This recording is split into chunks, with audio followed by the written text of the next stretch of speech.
Ray Crawford, Adam the Bull, Garrett Bush, Tyvis Powell, Jason Lloyd. Plus, ba-da-da-da-da, you're loving him, Mikey McNuggets. And so many big names, it would take me hours to say all of their names. The ultimate Cleveland sports show starts now. Booyah!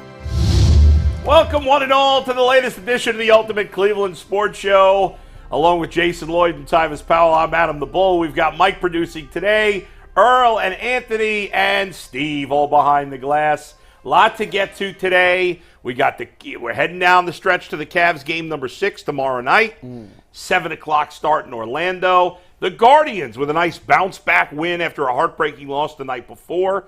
And some promising signs from the Guardians starting pitcher yesterday. Plus, Jason's got a theory on why Kyle Manzardo has not been called up. I don't know what the theory is, but he's going to run it by me a little later. And, of course, we don't... Bull, when you hear Jason's theory, it's going to piss you off. I'm just telling you right now. You think it's going to piss me off? You're going to get very upset when you hear Jason's theory.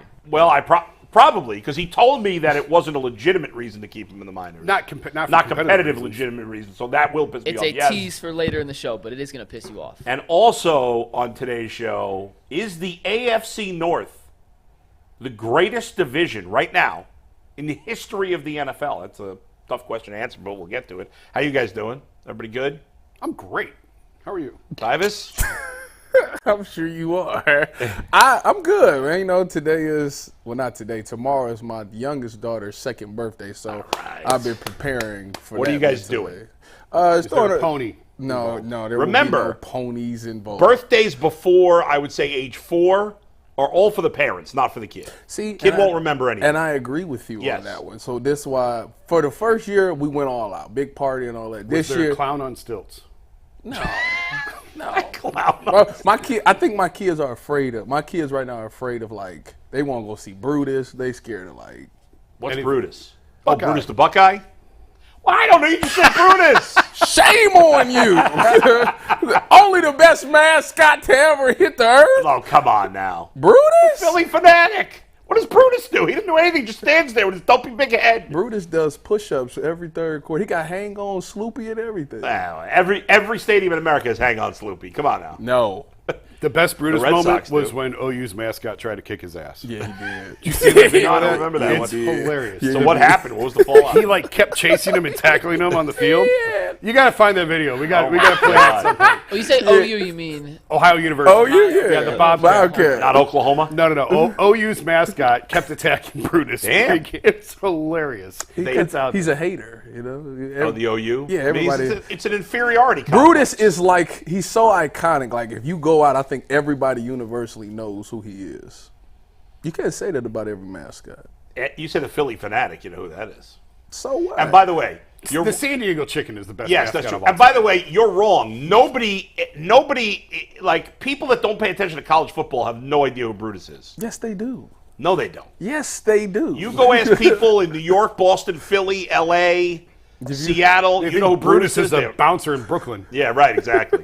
Do they know who Moondog is? Is Moondog? No, of course they don't. Is Moondog still the mascot? Half the Cavs fans don't know who Moondog is. Bull. Moondog's better than Whammer.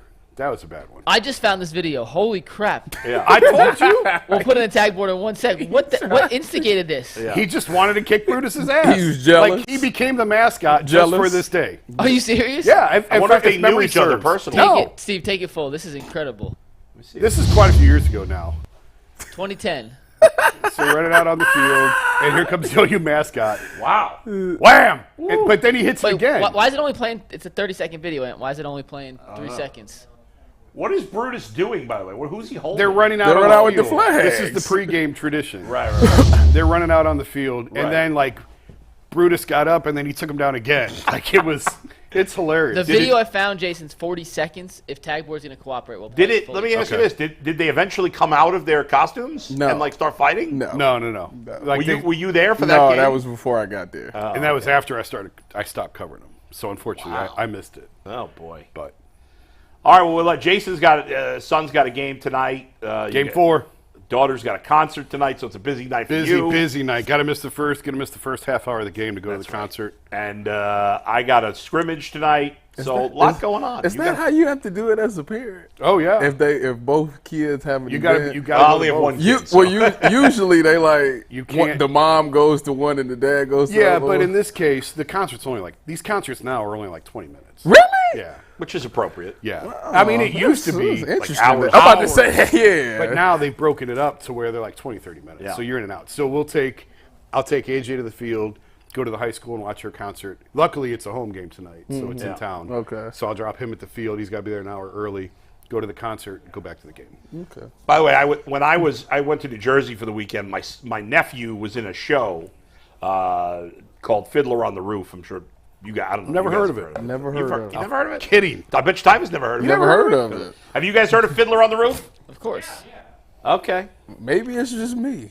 Earl, you heard of Fiddler on the Roof? Never heard of it. Thank you. All right, well, it's a white there it thing, I is. guess. Anthony, has Anthony Got heard my of it? answer that I needed.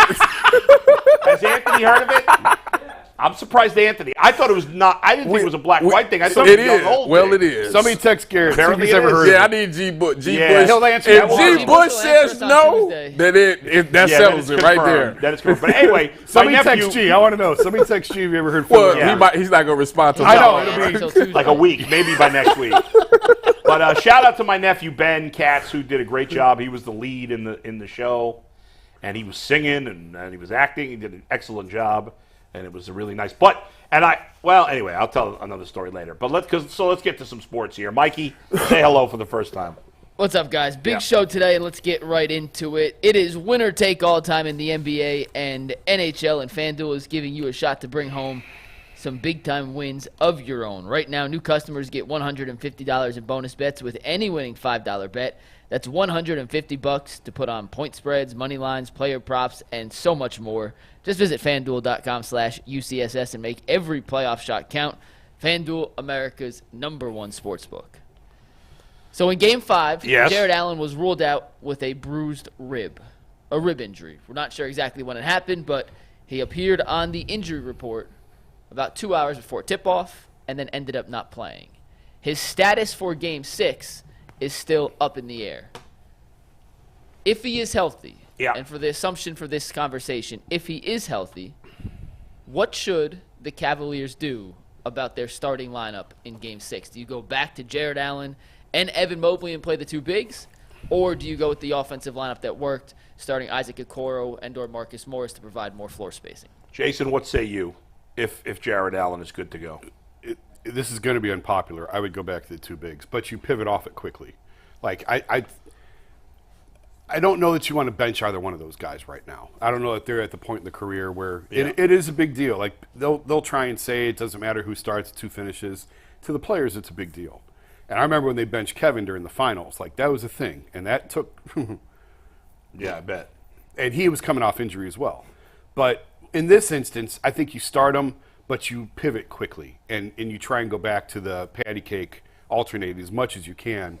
But for the purposes of confidence, ego, whatever, stick with the same starters and then be willing to pivot quickly if necessary. Tyvus? I was actually going to go down that same road. I didn't care about the starting. I just think that you can't.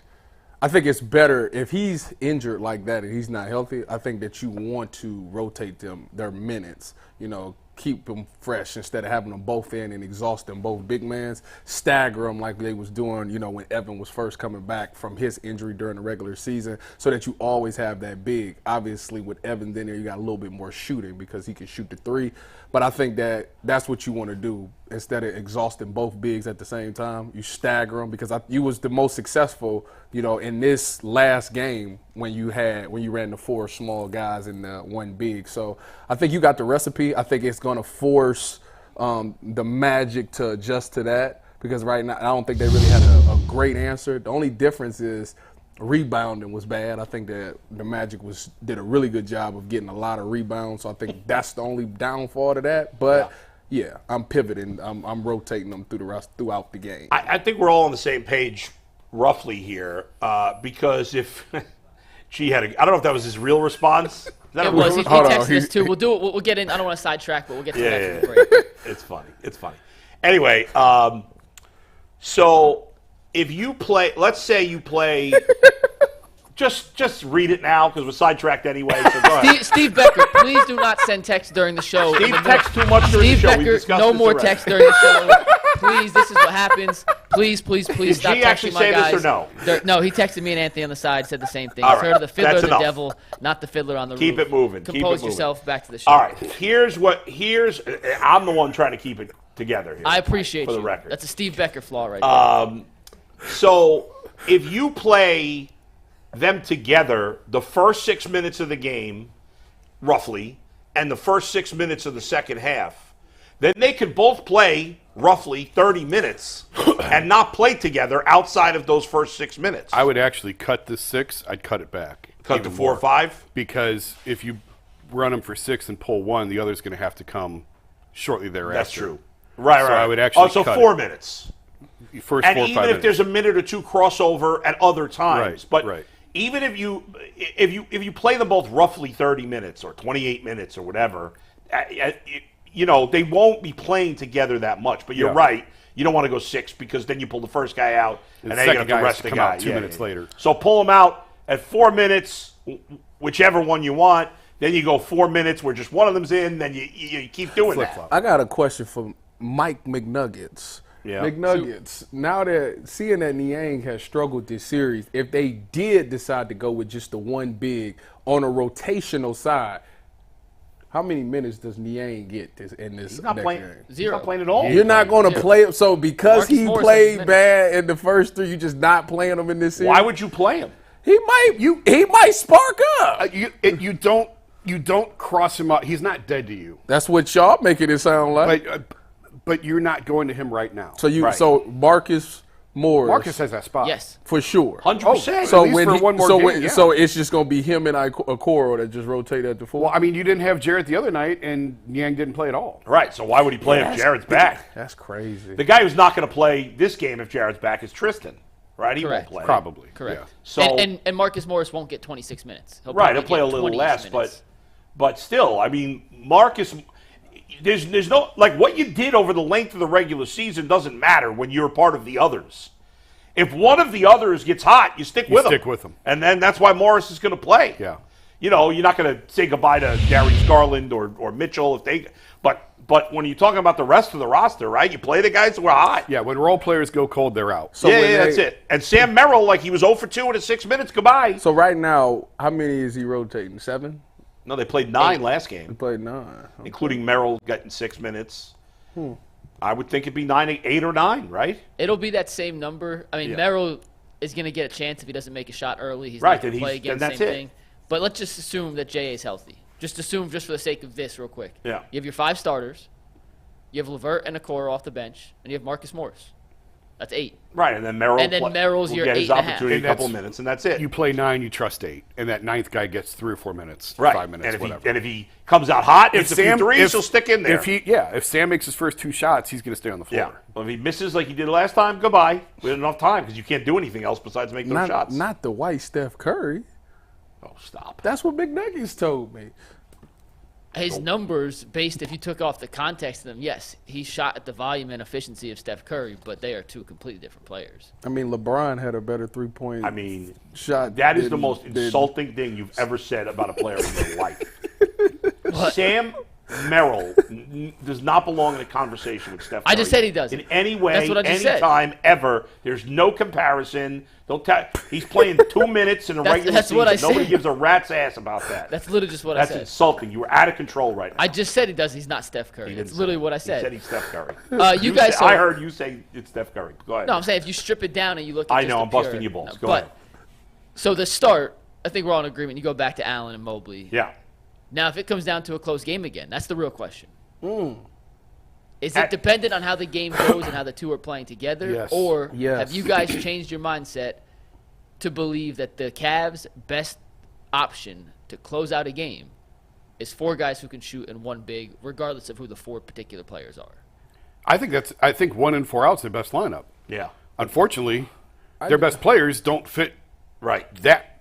But That's right. Set But at up. the end of the game, But at the end of the game, the reason why I don't mind the 2 bigs towards the end of the game, like if we're up is because when you look at the Magic, they had their lineup is tall. So we need guys that can box out and get those rebounds and stuff like that. I think it was we got kind of lucky once the block happened and Marcus Morris was able to get a hand on it to tap it to Max Strus. But I just thought late in the game, just on the rebound standpoint, we just looked overwhelmed there. Well, so that's my only concern. Yeah. Outside of that, I'm fine with the four Yeah. small guys. I mean, the rebounding totals, considering Jarrett Allen didn't play, were actually not bad. The Magic had a big edge early, but the Cavs kind of made it up late in the game. Ended up just being a 4-rebound Yeah, differential. well, I mean, considering Jarrett Allen didn't play, to only get out-rebounded by 4 against the Magic.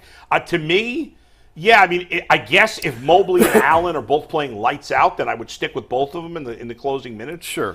But if it's a close game late, or if you're losing, by 5 late, I got to go 1 and 4. Oh yeah, if you're losing, then but even if it's close, even if it's like last game where it's kind of back and forth, 3 points, I don't want the 2 big guys in unless they're just both so hot that I have to keep them in.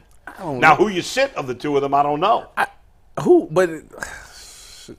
would have to see the Magic's lineup because it bothers me just a little bit. I don't know why, it just does.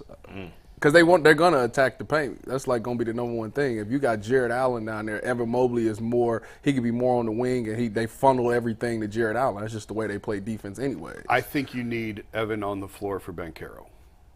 I agree with that statement. Okay, so then so unless Jarrett Allen is just killing it, is he on the bench in a close game late? I mean, we just have to see it play out. But I think that there's a scenario where, Yes. I think there's a scenario where Jarrett's on the bench because you need Evan for. I mean, Paolo Banchero the other night was his coming out party. Yeah, he was phenomenal. And to do that on the road was really, really impressive. But Evan did a nice job on him late. So we talked about this on the podcast yesterday that Okoro just gives up too many inches. He's like 4 or 5 inches shorter than Banchero. Yeah. It's just that's a really hard guard for him, where Evans got a little bit more size and can handle that a little bit better. So for the Banchero factor, I can't take Evan Mobley off the floor late in the game. I know this series is not drawing a lot of attention nationally. It's been a great series. Yes, but here Banchero in particular, who looked completely awful the first 2 games of the series. The last 3 games, he's been phenomenal. And had the Magic won, I would think he'd be getting a lot more hype around the league. But I don't know, maybe just because this series is not I think it's drawing because, as many eyeballs. But that's what I wrote after the game the other night. It's like, this is the first time since, I think, 2005, LeBron, KD, and Steph aren't in the playoffs after the first. They didn't make it out of the first round. Right. And this is very much becoming the league of Anthony Edwards, Luka Doncic. Yeah. And I put Banchero in that category. Like, really? He is that good. Wow. Yeah. But he can't shoot like those guys. Hey, we +4 tonight? Yep. He made 4 threes the other night on the road. Paolo Banchero's not going to be Steph Curry as a three-point shooter. No. He's a midi. He can make it when you need him. Yeah. And real quick on Paolo. Yeah. They don't have any semblance of a point guard. Yeah. Everything he's creating is difficult looks. And the fact that he's making these at the clip he has. He played bad in game 3 or 4. He had 9 points in one of the home games when the Cavs lost. Game 4. But he was really good in game 2 and 3, and then really, really good in game 5. If he was able to get a couple more easy looks based on their offense, he could be putting up 29, 30 points a game. I mean, that's got to be their priority this offseason. Yeah. Imagine him with any sort of shooter that you have to fear. Yeah, right. Or a point guard who can create for him. Right. Like, that has to be. I saw, them linked to Paul George yesterday, which I forget who put it out. But that was a little bit curious to me. But, I mean, another big-time playmaker. Yeah. But, man, you give him a point guard or some sort of shooter. And how old is he? He's only like 20, right? Young. Just turned 21, second year in the league. Paul George go to Orlando, he's sick of Kawhi's injuries. That's what that tells me. Yeah, I have a hard time seeing that. I'm sick of all the old guys. I've had enough of them. Whoa. Except for LeBron and Steph. I'm We're good old with guys. those guys. We're old I know guys. that, but I like the young blood. I want to see those guys. I still like Steph. I got to admit, I hated Steph when the Cavs would play him, but Of course. the guy's the nicest guy. Oh, he's phenomenal. He's totally likable. Yeah. It's impossible not to like the guy, and of course I still like LeBron. The rest of the old guys can catch a bus. I hate Durant. When we were playing Golden State in their glory days, Steph and Kevin, when we played them in the final, every time they shot, it was like, that's going in. Yeah. I knew it. I just knew it was going in. I remember screaming and yelling about Steph with the mouthpiece. I used to get furious about that. And now I'm like, that bothered you. Irritate me. The person that everybody hated, but that I never really was Draymond. I never really hated Draymond because I felt like off the court he kept it just so real. Like he tell it like it is, and I respect people like that. He is legit to this day one of my favorite people I've talked to, interviewed, because he is so insightful. Yeah, and he's honest. See, but he loses his mind on the court. It's so weird. Yeah, I know. Yeah, he does. I know. Although I don't know, like if he had played in the '80s or the '90s, would we think of him as dirty? He would have been a Detroit Piston. Well, you punch a guy in the nuts, you're dirty. You kick a guy in the nuts, you're dirty. It doesn't matter the era. Yeah, that stuff was happening though. Like he would have. Let's put it this way: in the '80s and '90s, he wouldn't stand out with his dirtiness. Not as much, right? Probably like now, it's more noticeable because there's not a lot of players that do that type of stuff. Yeah. Let me ask you guys one more question about the Cavs and their lineup situation. Then we can talk a little AFC North. Yeah. Part of the reason they were able to have success, despite not having Jarrett Allen offensively against Orlando in Game 5, were the minutes Marcus Morris and Evan Mobley shared on the court. The team had a 129 offensive rating. They got a great performance from Marcus Morris. We talked about it in depth yesterday on the show. We talked about it again on the podcast last night with Jason. If you missed it, you can go check it out. What's your guys' confidence level that Marcus Morris, who saw his first real playoff minutes for the Cavs in Game 5, can replicate a similar performance in Game 6 on the road? At least somewhere in the same range? Or are you guys worried that he's a guy who one night can give you something like 12 points, 3 rebounds, and the next he gives you nothing? I'm not that confident. I am. He can be consistent. I was about to say I am. Okay, good. He's played a lot of me. basketball, a lot of big time basketball. He's been a keystone for a lot of organizations that he played for. I don't see why he wouldn't be able to. I'm not expecting this man to go out there and give me 30. Like that's not what I'm asking for. I'm asking for 12, 15, 14 points, something around there. I feel like he can definitely do that. Plus he got the outside shooting. He's physical. He's an aggressive guy. That's what you want. He got that attitude that I love, so why would he not be able to? 12 to 14 is a little aggressive for me. 12 is. He can get you 12. I'm more in the 8 to 10 range. He can get you 12. But man. he's not going to be afraid of the moment. No. Like he's been through it all. And I remember we talked about this yesterday on the podcast, but I remember him with Detroit in 2016, like literally trying to decapitate Kevin in the first round, and then him and Tristan getting into it in the conference finals in 2018 when Marcus was in Boston and they were nose to nose and going at it. So like he is not afraid of the moment. If he doesn't play well, it's not because the pressure got to him. He just had an off night. And I think that's really what happened with George Niang. Like he's just not shooting it well. Yeah. Niang's been there plenty. It's not that the moment's too big for him. He's just in a slump. And so if Marcus, if you can get 8-10 points out of him and a couple of threes, there's no reason he can't give that. If that's what you're looking for, he can give you that. He doesn't lack for confidence. No, not at all. At all. So, yeah, which is what you need. It's clearly made a difference this year, even though Niang hasn't played well and Strus hadn't played well to the second half of Game 5. But having guys like that and Morris who have playoff experience, plus the playoff experience that all the guys that were already here got last year, has certainly made a difference. Not that they've been perfect in this series, far from it, but they played a lot better in this series than they played against the Knicks last year. Oh, for sure. Yeah. Okoro is second on the list. Get out of town. Yeah, the Cavs are not shooting well. Their three-point percentage Wait, is not let me ask you, is that good enough for him to get Okoro? Is that good enough for him to get the type of money he's looking for? No chance. Dang. Nope. I just want to say, it's unbelievable that the Cavs are winning this series. Look at their shooting percentage. Orlando's worse. Yeah, well, I guess it's not unbelievable. One thing on Morris, I said this yesterday, and I think in terms of confidence, like the dude is irrationally confident, which is what you need in a role guy on the bench. He could win you a game with how he played in Game 5. He could also shoot you out of a game. Yeah. Because he's not going to pass up shots if they're not going in. He's going to keep shooting and try to find himself, which shoot could be great. Yeah. And it could be bad. You just got to find out. But Marcus Morris gave the Cavs a massive upgrade over what George Niang had given them the first 4 games. And to Mike's point about his confidence, I asked him after the game the other night, do you remember 2016, that series against the Cavs in the first round in 2018? And he said, I remember I played really well. Like, first thing he said, I remember playing pretty well. You know, it's funny because, like, What was the year that you thought Mike Miller would help the Cavs? 2015. Was it 2015? 2014, 15. And then last year it was what's his name? We were hoping Danny Green. Danny Green. But I had Danny But Green. now Marcus Morris says he Well, no, Mike Miller, I died on that hill. Yeah. Last year with Danny, it was more of a you don't have any other options. Right. I'm not saying he's going to help you, Right. but you have to look and Give it a see what's shot. there. Yeah, you yeah, have yeah. to see if he's got anything left. And the answer was no. Yeah. He did not have Well, anything Marcus left. Morris was a guy who had been cut, right? I mean, He's a buyout guy, He had yeah. a buyout. But it was not a you're not good enough to Yeah, play fair, anymore. fair. It That's was true. this team sucks and we're not going anywhere. Go Right. give yourself another Yeah. opportunity. Who was smart move by the Cavs. to Was pick it him up. him or his brother that got into it with the Joker? I thought they both did. It was both.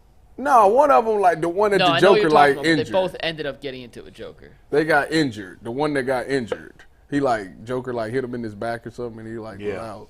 That, It which was one? Markeith, not Marcus. Okay, I can't. Markeith. Obviously, they look alike, so I can't never tell them apart. Well, they're twins. Oh, they got like the same. identical twins, Don't right? they got like the Yeah. exact same tattoos and everything? Yep, same tattoos. right. Markeith's taller, though. That's the one different. 1'6", 1'6", so. All right. We're All right, going to let's- move on here, let's switch it up. guys. But first, Monopoly Go is the place where you can team up with friends for time tournaments, where you work together with friends to build up each other's boards, and there's so much stuff you can win together, and the more awesome prizes you unlock. There's so much to get, including unique stickers you can trade with friends to compete for big albums, cool new playing pieces to travel boards with, hilarious emojis for taunting friends when you smash their buildings or heist their vaults. Plus, Monopoly Go feels new and exciting every day with constantly changing tournaments and challenges.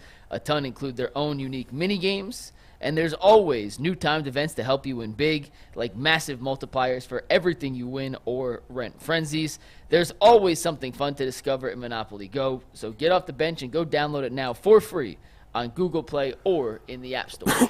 Game on. You know, the question Mike wanted to ask us is the AFC North the best division ever? I mean, right now it's on paper, right? We're judging these things on paper. But last year, all 4 teams in the division finished over 500, and 3 teams made the playoffs. Mm-hmm. Now, when we do these type of comparisons, the tricky part of it is, it's not that long that you've had 4-team divisions, right? Mm-hmm. And in terms of making playoffs, it certainly hasn't been long that you've had 7 teams make the playoffs, which they do now in each conference, which is just started a few years ago. Back in the day, the AFC Central had 5, and for a few years there was 6 teams in the AFC Central. That's crazy. I have no recollection of that. Yeah, I think it was. What years was this? I can't remember the exact years, but it was the Bengals, The Jaguars, the Browns, the Jags, the Oilers, the Steelers. This is before me. And the Ravens. And the Ravens. This is definitely before my time. Yeah. But and so it's a little different, right? Like you say, well, now all teams, like it is possible that all 4 AFC North teams can make the playoffs now. That was never possible before a couple of years ago when they went to 7 playoffs. I was looking at, because last year the AFC North was probably one of the best divisions of all time, right? And I was looking this morning. I was like, okay, let me see if I can find a list of some of the best divisions ever. And I found one, and they ranked as the best division ever. 2013. That's right, the 2013 NFC West. I knew it. I knew it. That's where I was going to go. So that was the team. The obviously the Seahawks were great that year. The Niners, I think, That won was 12. that was the NFC Championship game. Yeah, That's right, Seahawks. The Cardinals with Carson Palmer won 10 games that year, and the Rams, as they did with every year with Jeff Fisher, finished 7-9. They pretty much what they were, and they were a decent team, a middling team. I think you have to. Don't you have to win a Super Bowl to be the best division ever, or at least play for one? Well, probably yes. Yeah. So then If we're going to so say then that, we'll win. What's that? That 2013 NFC West division would win. Yeah. This argument. As Right. of now, yeah. right? But I'm saying this is heading into 2024. So Right, this is yeah. looking at the teams Looking ahead to with the 2024. additions of Can last the year. AFC North be the best division ever? I think it can. Now, I agree with you in the end. They got to win one of the 4 teams would have to win the Super Bowl. At least get there. At least get there. Okay. And No, win it. win it. I would think Because that, if you if you're trying to beat 2013, yeah. if you win Yeah. it, you win it. You'll say this was record-wise, statistically-wise, we were the best, and the champion came out of this division. You're you right. would have to Right. say that. One of these teams has to win a Super And Bowl. remember, the division had a losing record in the playoffs last year. 2-3. Yeah. Ravens won their first two, then lost the AFC Championship game. Steelers and Browns both got Out in the eliminated first in the round. first round. Yeah. So based on last year, it was one of the best regular season divisions of all Who did time. the Steelers play in the first round? Kansas City, right? Buffalo. Oh, Buffalo. Yeah. I wonder. Oh, yeah, because T.J. Watt was hurt. I wonder what the 2012 NFC West looked like leading into the 2013. You know what I look mean? it up. Give me 1 sec. If Yeah. we're saying 3 teams made the playoffs, but they went 2-3 and 2 lost in the first round. Right.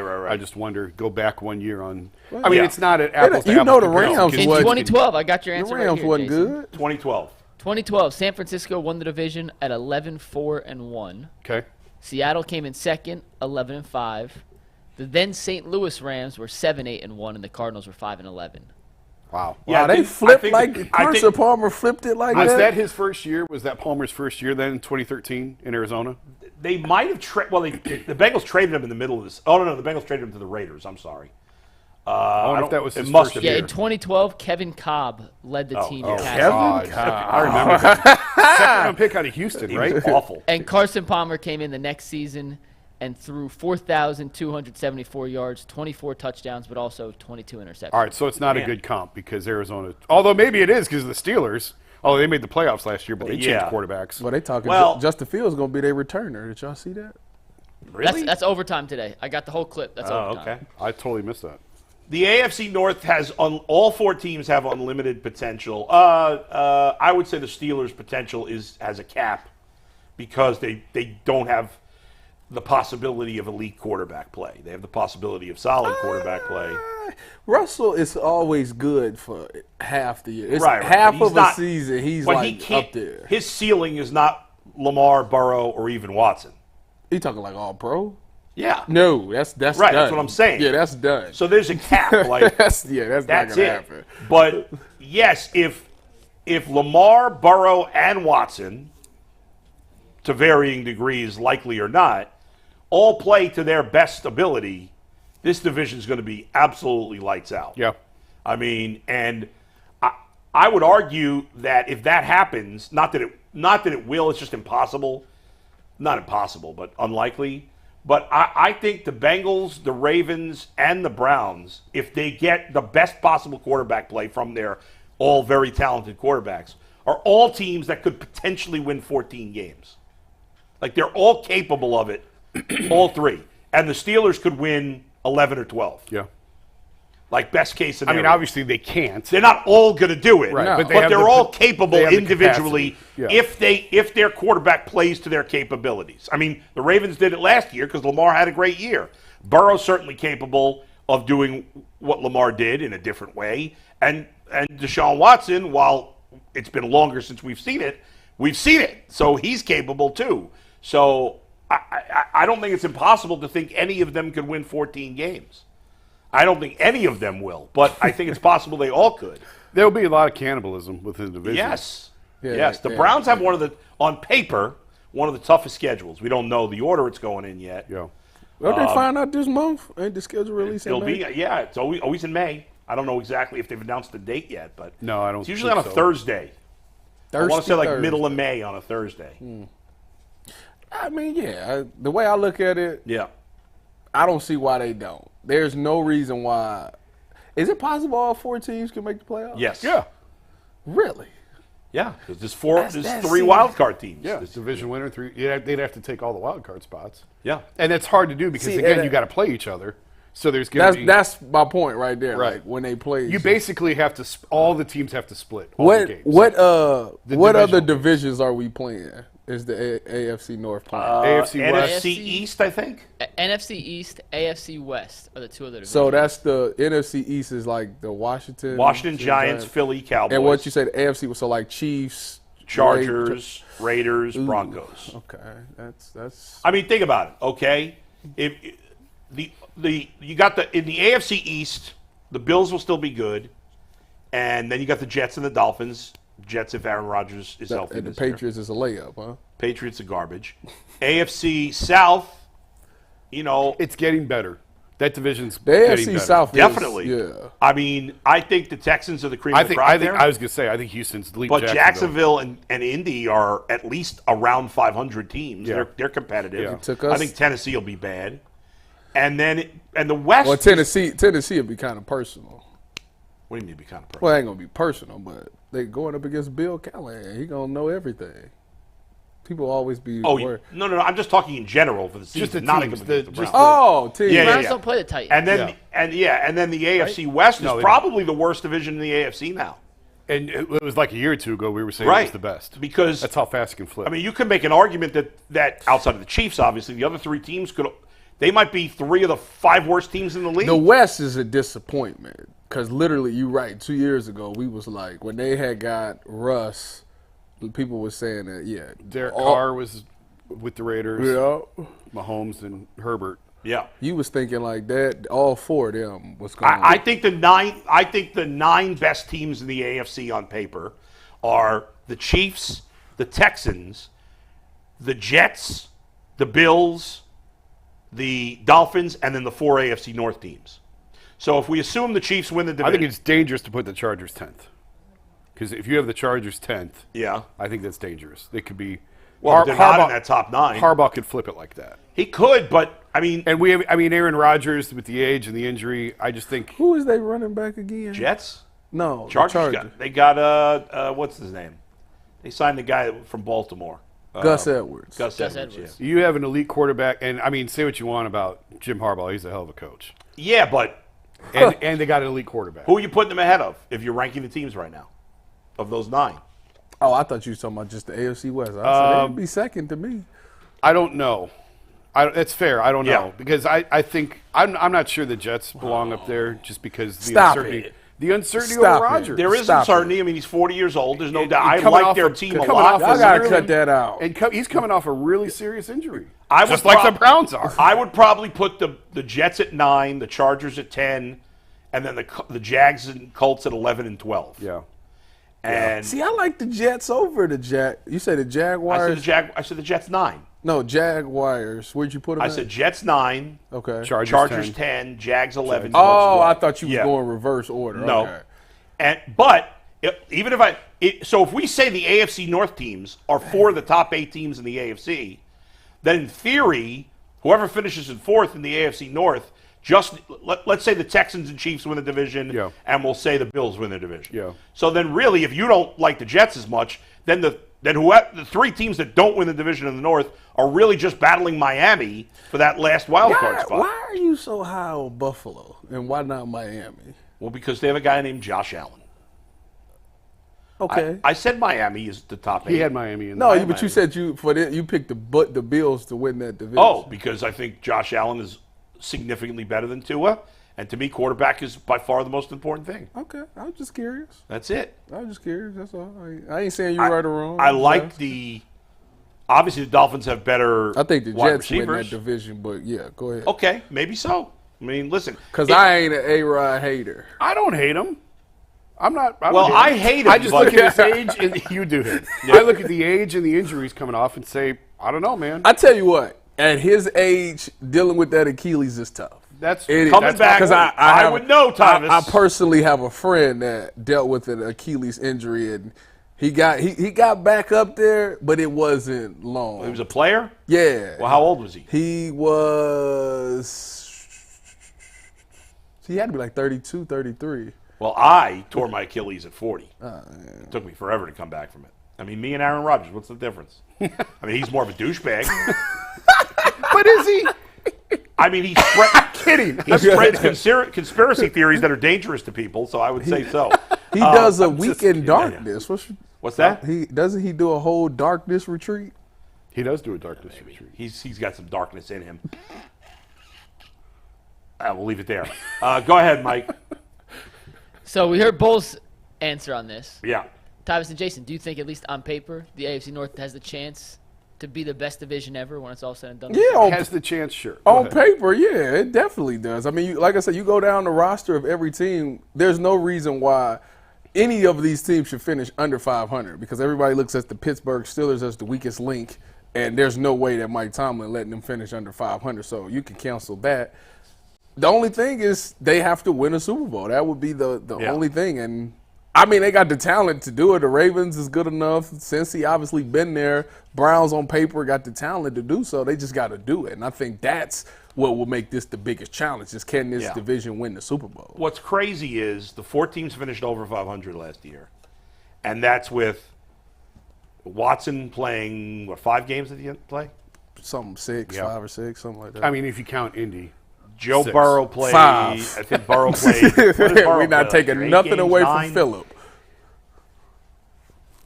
Burrow played 8 or 9 games. And the Steelers had one of the worst quarterback situations in the league. He won 10 games. That's He amazing. played 10 games technically last Burrow year. played 10. So, in theory... He played 9. He threw one ball and was gone. 9. So, in theory, and injuries certainly happen. If Burrow and Watson are healthy, plus the Steelers having much better talent at quarterback, this division is really hard to pick. It can finish in. I think this division could finish in any order. I agree. There's nothing that you could say that's crazy in any order. I actually agree with you. Yeah, we did this a few weeks ago, and Baltimore and Cincinnati are ahead of Cleveland and Pittsburgh. We all agreed on that. You didn't want to do it, but you did it. Remember Yeah, that? I did do that. We had Baltimore and There's Cincinnati. more confidence in the quarterback situation. Yeah. Yes. So they're to me, they're 1 and 2, and the Browns and Steelers are 3 and 4. And pick the order at that point. Pick Right. whatever order you want. But it still couldn't shock you if the Browns No, and not Steelers at won all. the division. Not at all. It's close enough. It's Yeah. close enough. Yes, if you asked me to pick the order, I would go right now Baltimore, Cincinnati, Cleveland, Pittsburgh. But I think it's close enough that it could end in any order and nothing would surprise Well, me. I'll tell you right now, they keep messing around with my boy Kevin's contract. If he win the division, that's another 0 at the end of that. So Kevin still does not. Kevin and Andrew Berry still don't have new contracts. Still. We're in May. Add another 0 at the end. If they win the division. Season ended 3 months ago. It said after the draft. The draft has now concluded. So Yeah. I mean, the Brown season ended almost 4 months ago, but the NFL season ended 3 months I ago. tell you what, I talked to Kevin. He seemed pretty fine. When did you talk to him? Draft day. When really? they, after they do their picks. Yeah. Right as we're about to get off air, he's like Yeah. the last segment. Kev come in there. I was about to get into him about why people don't run the pistol no more. Yeah. And he was about to give me the answer. He said it was a long answer, Yeah. but we came back from commercial, so I couldn't. Why didn't you ask him on the air? I didn't think that because he wasn't going to tell me on the air. Oh, I see. Okay, fair enough. All right, Mike. we got Ben Baby coming Yeah. on in 1 sec to talk a little Bengals. So let me do a read real quick. Okay, thanks for telling us. And then, well, he's not here yet, so I'm just trying to fill 2 minutes before we go. We'll talk about G's response. Oh, he had a real response? No, what he texted us was a real response. That was his real response? Was his real response, but because we skimmed through it, we'll give it the Make it appropriate 2 even minutes funnier it deserves. It was his real response. But a quick reminder that FanDuel is America's #1 sportsbook, and it is winner take all time in the NBA and NHL. FanDuel is giving you a shot to bring home big wins of your own. Right now, new customers get $150 in bonus bets with any winning $5 bet. That's $150 to bet on spreads, money lines, player props, and so much more. Just visit FanDuel.com/UCSS and make every shot count. FanDuel, America's #1 sportsbook. So, Ant texted G after you asked that, Yeah. and he said, G, who, by the way, did answer us this morning on stuff he needs for tomorrow. So Record. G, for the first time This is a ever, record. got it in early. And I made sure to text him at 8 o'clock this morning because I'm not here tomorrow. Ant's here, so we want to make sure everything gets in. So he says, Ant says, G, do you know what Fiddler in the Roof is? Fiddler And G on the responded, quote, I've heard the Fiddler and the Devil, but nothing about any fiddler on a roof, LOL. So, yes, that was his real answer. All right. I guess it is a black-white thing and not an old-young thing. What is it though? I still don't know what It it was is. originally a Broadway show. Yes. Oh, that's And then why. it became a That's movie. why G said no, Yeah. fam. No Broadway show. But then, so he must know if it's then he must know what it is because he knew it was a Broadway show. Yeah, I guess. I got a question for you guys. As soon as Ben's ready, we'll bring him in. Yeah. By the way, before you question, we are 18 subscribers away from 40,000. We didn't get there yesterday. We got to get there today. 18 away from 40,000. 18. Let's get there. So Go ahead, question man. I have a wedding tomorrow in New Hampshire. Yeah. It's a crashing college it? buddy of mine, so I'm Wait. flying out in the morning. I thought it was Boston. It's New Hampshire. Well, I'm flying into Boston, and I got to drive to New Hampshire. okay. And here's Ben Baby, so we'll bring Ben in one sec. The entire bride's family is from Orlando, and they're diehard Magic fans. So tomorrow for Game 6, Yeah. I will be heavily rooting for the Cavs behind enemy lines, essentially, at this Okay. Magic It's wedding. the Orlando Magic. I How can't tough a believe fan base can they I have? can't believe they have 50 fans. Yeah, really. They are legit, like, season ticket holding Magic fans. Yeah. If the Cavs win, Yeah. do I push their buttons afterwards? Or Of course. because it's a wedding, do I just... No, everybody's drunk. Respect. Yeah, no, you hammer. Now do it. No, don't push their buttons. No, do it. Don't push their buttons. It's Try and not- get the cops called to because reception. It That'd be was great. it's one of those things that like they Great got influence. It's one of those things to me that going into this series we knew that I knew that the Cavs would win. So like when they win, it's not like What do you mean you knew they were going to win? I said Cavs in 6. Are you standing by that? You think they're going to win Friday? Cavs in 6. Jason? Why would I switch it? I said Cavs in 6. I'm switching to Cavs in 7. So did Sucker. Mike switched to 7 What's yesterday, wrong with too. you? Well, A we lot. have Ben How much Baby time do we now, have? so let's ask Let's Ben talk Baby. to Ben Baby. do you think, before we talk about some Bengals and some offseason moves, should I heckle a wedding party because I'm rooting for the other team tomorrow night if the Cavs do win? Or should I just play it cool and let them enjoy their special night? Yeah, I want to see how the night goes because, wedding parties can be very unique. There can be a lot of stressors going on. If things are going well, everybody's in a good mood, maybe you needle them a little bit. But if things may not be going as well as one might have hoped over the course of the evening, I would maybe be a little skeptical of rubbing it in. I think you should wear a Cavs shirt and pull it out during the chicken dance. Yeah, I don't know. The more I think about it, it's like it's their special day. To be trying to embarrass them on their special day, it's kind of classy. I may let them make the first move. If they throw the first jab, just like Ben is a professional career 1-0 boxer knows, if someone throws the first jab, you got to hit back. So All right. maybe I don't throw the first punch. Well, but if the I'll be ready to Magic counter. win, what are you going to say back? I'll shut up. Well, see, McNuggets, drink more. I was never one of those people that believed in that. I don't believe in letting people throw the first jab. See, because it might be a one and done. You thing. catch a sucker punch and you're out. I was always trained and taught. You swing first and you swing hard. Ben, so if do you you gonna swing- do it, McNuggets, What's the big you sport- do it. What's Ben the big swing first? What's the big sports cliche? Yeah. Throw the first punch. Ben, Listen, you swing Ben's first. a professional or amateur I boxer. do not. Ben would I do know. not swing first, but I take a good awareness of the situation. I think I can counter with the best of them. My reflexes ain't what they used to be, but most people we've had this discussion in the Bengals locker room over the last couple weeks with some guys. I don't think a lot of people are very good at throwing punches. Even some UFC guys, they throw some horrendous hooks.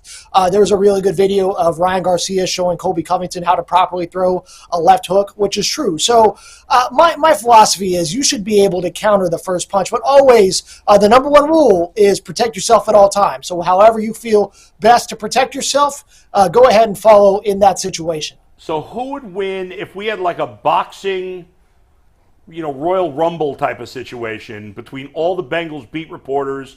We got you, we got James Rapine, we got Paul Dehner, is that how you say his last name? I can't think. The Bengals don't have as big a beat as the Browns for some reason, even though it's a similar sized city. Who's winning? Who's winning? Are you taking them all out? Is there any competition? What do you got? Well, I know for certain, the only thing I can say with 100% certainty is James Rapine is definitely going down. That's the only thing I know in this conversation. It could be a race, it could be a fight, it could be a pickup game. You put us on the field, whatever it may be, I am getting the best of James. That is the only thing I know for certain. You can run and tell him that. He knows what the situation is. He knows that he can't hang. So, it is what it is. All right, very good. Now let's talk some football. And the Bengals now have 3 offensive tackles that are really the size of sumo wrestlers because they added this kid Mims from Georgia, who's just massive.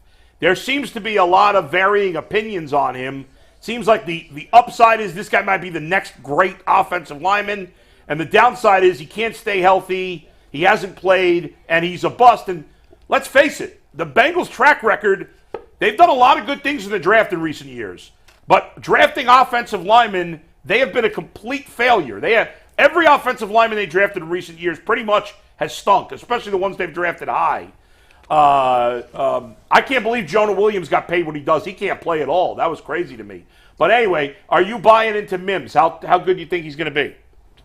Well, we just unpacked a lot of stuff here. Yeah. I think that you are correct in that the offensive line has been a problem spot for them. I think you got to go back several years to find a guy that they found giving a second contract. And, when you see Mims, when you talk to them, they felt like had he played more games, he wouldn't have been able to go to fall to the Bengals at 18. They really like what he put on tape. The health issues are going to be a concern. But the thing is they're going to be able to ease him in, give him a year to kind of get acclimated with Trent Brown. Now, that's assuming Trent Brown stays healthy, which is something he hasn't really done a whole lot of in recent years as well. And my thing is, and you bring up Jonah Williams, you bring up offensive line. I have a theory on this, and I've talked to a lot of the guys on that offensive line about this over the years, including Jonah. You go back and you go break down. Jonah gave up a sack against the Steelers, maybe it was a year or 2 years ago, in which Alex Highsmith beat him on a spin move. And I asked him about that, and he goes, what's weird is that a spin move is never a primary or secondary move for a edge rusher. It's usually a tertiary or even further down the list when you're talking about spin moves. And the Bengals, they're in so many pass sets that it's really hard for an offensive lineman to play well. And, we talk about the fight game a little bit every time I come on.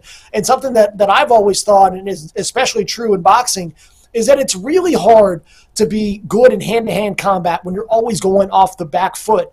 And in boxing, that is definitely true. And when you're in pass blocking sets, you're always moving backwards. And you're always in offensive and defensive linemen generally know the Bengals, given the percentages, given what they like to do offensively, that you are pretty safe going into a pass rushing set 90% of the time or whatever it may be, even in neutral down situations. So I think there's a lot of factors to be taken into consideration there. That being said, you see the measurables with Mims, what Orlando Brown, what Trent Brown, even you look at Mekhi Becton, who they brought in on a visit, ultimately did not pan out for them to sign him, which is why they went to Trent Brown. All of them are really big dudes, and they're banking on the measurables at tackle being good enough and being the recipe for success given what they want to do offensively. Ben, right now, your team is dealing with, two players that's disgruntled in T. Higgins and Trey Hendrickson.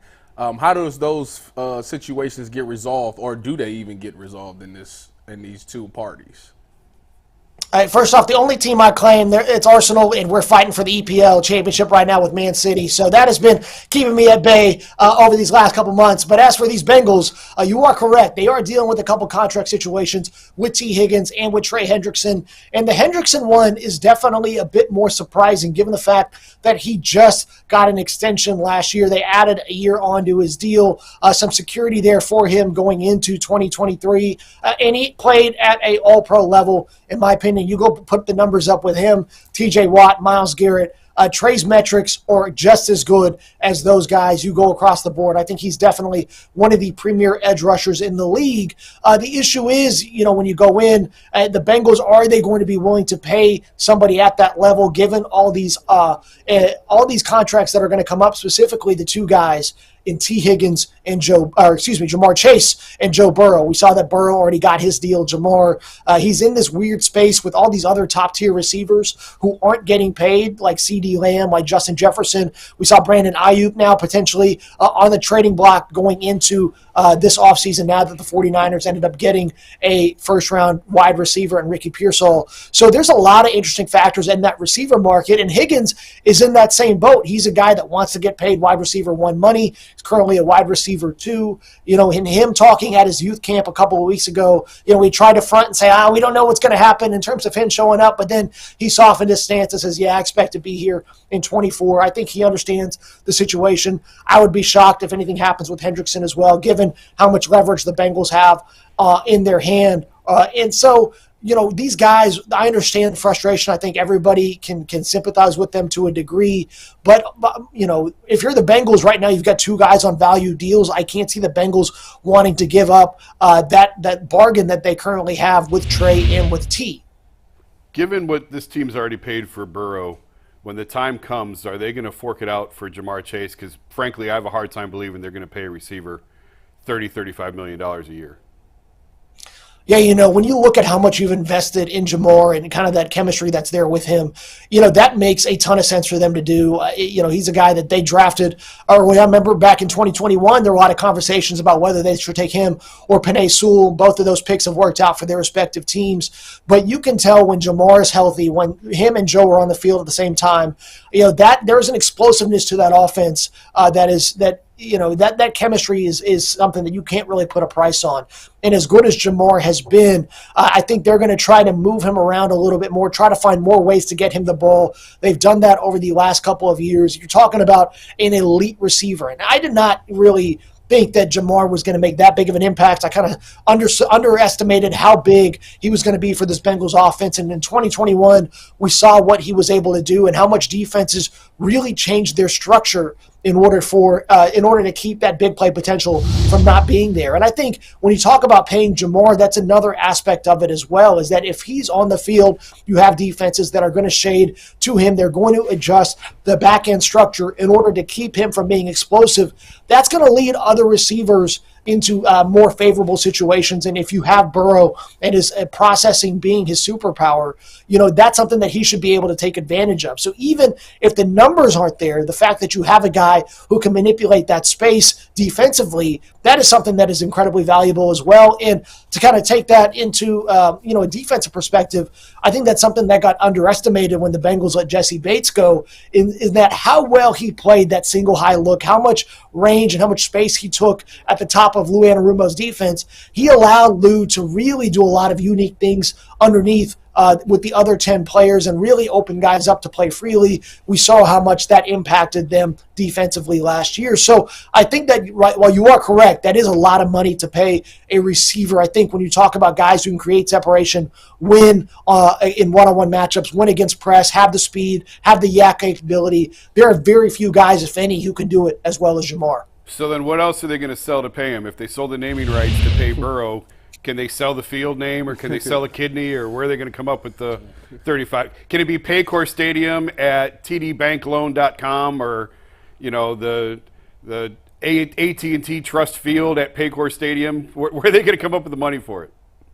Maybe they start selling sponsorships on the field. They're redoing the turf this summer. Maybe every yard line is sponsored to maybe gain a little bit of extra revenue. We'll see. There's nothing out of the realm of possibility. But it's funny. We brought it up to the Bengals front office, and today there's a lot of questions about basically cash flow and are y'all going to be able to put enough into escrow when it's time to come to pay Joe? And they said, that's not something we're going to have an issue with. And I think that they fully understand. If there's one thing that I do think this franchise does understand, it's cash flow and how to make sure that is done accordingly. I think that when you look at the way the CBA works, what is supposed to be paid out, how to maximize the cash flow, not necessarily the cap structure over the years. I think that's something that this front office probably doesn't get enough credit for. But it is going to be a lot of money, and it is going to be a lot of pressure on both of those guys to deliver and really make them worth the investment. Yeah, and I criticized the Bengals for years for not spending money. I give them credit. They have spent a good amount of money in free agency after never doing that for years. In the last few years, they really have. So I give them credit for that. But it seems crazy that the Bengals would spend $35 million on a wide receiver, but in the end, they have to, because Joe made that commitment. He's going to. My just opinion is he understands if they let Higgins go at the end of next year. He will not understand if they let Chase go. So to me, if they let Chase walk, Joe's going to want out of Cincinnati, I think. What would you think, Ben? Yeah, I think that's an interesting conversation to be had. I don't know exactly where Joe would fall on that. I do know that they've made it every priority to build around him. What they've done, they've went out and they've given him receivers. They've invested in that offensive line. The structure from the coaching staff is very amenable to how he likes to operate. So I do agree. I think there would be a lot of frustrations if something were to happen with Jamar, but we haven't gotten any indication that that's coming down the line. Yeah. I think the biggest thing you see in what happens with Justin Jefferson in Minnesota Minnesota, that's going to set the market from what we're going to see for these other deals with CeeDee Lamb, with Jamar, as we continue to see guys go through it. And, T. Higgins, see what kind of money he'll command as well. So I think that right now the whole franchise is really built up to making sure that Burrow is in the best position available to succeed. When he's been able to be healthy, he's been really good, been one of the best quarterbacks in the league. We see a lot of teams having a lot of conversations about how good their quarterback is.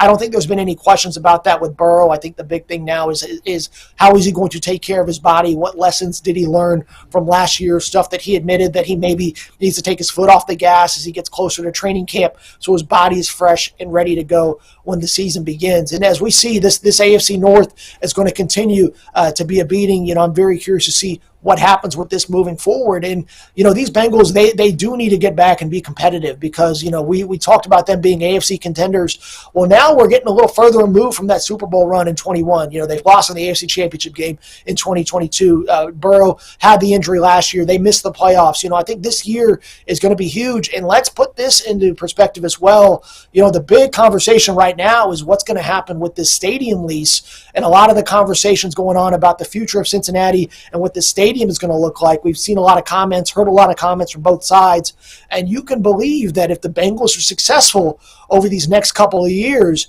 it may help the Bengals front office in these negotiations with the taxpayers on what they'd be willing to concede in the future round for the next stadium. Seems like everybody going there. Well, Ben, I want to ask you about that. Are the Bengals at all paying attention to what's going on in Cleveland in terms of the stadium? Because in terms of state funding, right? Like if the state's going to give Cleveland X amount, you better believe Cincinnati's going to be lined up knocking on the door asking, and vice versa. Yeah, that's on top of everybody's mind. I think, when you're looking at all these deals, especially what happened in Kansas City is something that is really interesting and fascinating. The fact that the Super Bowl champs did not get that funded. Taxpayers there said, that's great that y'all, that we've got a Super Bowl. I've been to Kansas City plenty over the last few years. They take a ton of pride in that franchise, but still, they did not approve that. And you look at what happened. There are funds available from the state to these franchises. That is something that is not lost on that front office. I know that for a fact. And I'll tell you what, Kansas City's situation was brought up in a county meeting just last week when they were talking about the funding. And, Alicia Reese, the president of the Board of County Commissioners, said that, we're expecting $100 million from the NFL. We've seen the Tennessee get this kind of money. Buffalo's getting this kind of money. We expect a nine-digit funding when it comes to the stadium from the NFL. And it's something that everybody is keeping in mind. In fact, Cleveland was brought up in the fact that why were the Browns able to go get SummerSlam out there? Why wasn't that something that was able to be had in Cincinnati? And the liaison between the county and the team essentially said that, the Bengals tried to go get SummerSlam. That wasn't something that the WWE was calling them back on. And so, how deep those negotiations went. But you can believe that all of these situations going on across the league, whether it be Chicago, whether it be Kansas City, whether it be Cleveland, everyone's paying attention because I think that, even internally within the politics structure in Cincinnati, there are a lot of conversations being had. And I think there's an awareness that how much taxpayers are willing to pay for these stadiums, that sentiment is definitely shifting. And I think that's what's going to make this such a fascinating conversation for both NFL cities in the state of Ohio. Yeah. Ben, one thing that I love is a good wide receiver versus corner matchup. Obviously, you think of legendary matchups like Deion versus Jerry. Recently, you had Odell versus Josh Norman. When you look at Jamar Chase versus Ward or Newsome, do you think that that's one of the premier matchups in the NFL as if one of the best ones that we can get on a Sunday? I want to get a split screen. I think you're right on the money. I want to get a split screen on game day. Give me the TV feed, but give me the Jamar versus Denzel matchup. I want to see that thing play out. When we got L'Jarius Sneed and Jamar going at it, given all the trash talk going on, I want to see those matchups take place because I think it's something a lot of people don't look at. And when you look at how good some of these teams have been, a lot of people talk about Kansas City's offense and how good they were, but their defense won them the championship last year. Like, let's not get it twisted. You go look at how good they've been in the secondary, how good they've been up front. And Jamar had to kind of, he was still defiant as to how good that secondary was or the lack of consistency, but when they lost to them last year. But you go look at the numbers, you go look at what Snead did, you go look at what Trent McDuffie does, what they do up front. That is a really, really strong defense, and what Steve Spagnuolo does with them. And I think that Ward matchup is really good. And this Cleveland team, has given Cincinnati a ton of problems. It's given Burrow a ton of problems. Like we all remember, I believe that Ward pick six from a few years ago. And, I think that is one of the throws that has stuck in their craw over the years. And I love watching that matchup with Denzel and with Jamar, two elite guys. And I think that if you want to win in the NFL, you have to have really elite secondary play as well. You've got to be able to neutralize these receivers, and I think that's something that when you look at that Cleveland defense, it's something that they've done well. I think that's a really good group, and now that they've solidified the middle last offseason, that's a really fun group to watch, and I think if that offense can just get it together, if that quarterback situation can find some consistency, we're talking about Cleveland being in the mix to win that AFC North. Well, Ben, how big of a difference do you think it makes that, now that Joe Mixon is gone and they got Zach Moss, do you think that is a significant change at the running back position, or do you think they'll still be fine, still be able to do the same things that they've been doing offensively? Listen, let me tell you, I think that Zach Moss addition is going to make or break this Bengals offense. Like, I know we're going to talk about what's going to happen at slot receiver, what maybe might happen at tight end with Mike Gesicki, but Zach Moss coming in is going to be the X factor for this Bengals offense, and let me tell you why. The Bengals get more light boxes, or as many light boxes as anybody in the league, which means that teams are willing to give up yards on the ground in order to defend against the pass. When you look at how the Bengals line up on the field, even when they had Andy Dalton, before Joe Burrow got there, they loved 11 personnel with 3 wide receivers, 1 running back, 1 tight end, and they love to space the field. That being said, you've got to have a running game that can make defenses pay. You've got to be able to take advantage of those light boxes. And when you look at what they've done over the last couple of years, Joe Mixon did not really do that in games. He was not able to get those big yards, those big chunks, those explosive runs. Those were not there. And so I think having Zach Moss in there, he's a guy who's going to be a better schematic fit. That's something that they identified early in free agency as a type of player they want and what Zach does. And he's a guy that should be conducive to that wide zone scheme that Frank Pollock likes to run. With Joe Mixon, even in 2022, you go back, they had to rip up their run game, which is something that's happened multiple times over the years. And they went to a more gap scheme away from that wide zone, and that was able to basically speed it up for Mixon and the running backs, go out, hit the gap, not have to waste time there at the line of scrimmage, be able to hit the line a little quicker. And Zach Moss, he's a guy, he's a one-cut back. He'll like to tell you he's a guy that likes to run off tackle. In fact, last year he led all running backs in yards per attempt off tackle, which is a good number. So I think that this offense actually should be upgraded with Joe Mixon now no longer on the field. I think he's a really good, consistent back. He can get you basically 3 yards when 3 yards are available. But with this offense, with what you want to do in the pass game, you need to get defenses out of that too high shell. You need them to respect the run a little bit more so you can get those big plays to Jamar Chase. Ben, great stuff, man. We appreciate the time. We'll talk to you again soon. Yeah, thank y'all for having me. All right, Ben Baby covers the Bengals, does a great job covering them for ESPN. All right, we'll go from the Bengals. Yesterday we talked about the Ravens. Today the Bengals. We're doing the Steelers when? Next week? Yeah, we have a Didi coming on tomorrow to give us an AFC North North we haven't wrap. seen a Didi in a while. All right, go And ahead. then Brooke Pryor, the Steelers. Yeah, beat go ahead. reporter, Before we get to will the be Browns, there what do you next got? week. Quick reminder that Monopoly Go is our favorite app here behind the glass of the Ultimate Cleveland Sports Show. And in Monopoly Go, you can team up with your friends for timed tournaments where you work together to build up each other's boards. There's more you can win together, the more awesome prizes you unlock.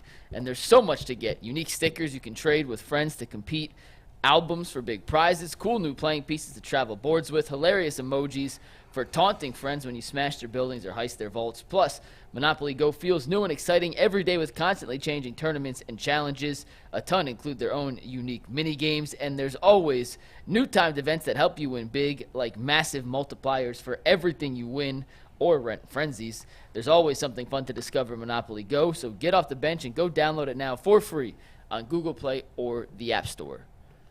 Now that the draft is over, Bull, Yeah. I figure this is a good time to look at the totality of the Browns roster as it's currently constructed, with draft picks, with all the guys they've signed, and identify a strength and a weakness of this roster at this point of the offseason? So let's start with the strength, and then we'll end with the weakness. But when you look at the current construction of this entire Browns roster, where's the strength of this team right now? I think the strength in a lot of areas is the depth, both the offensive line and the defensive line and the secondary. I think, and running back.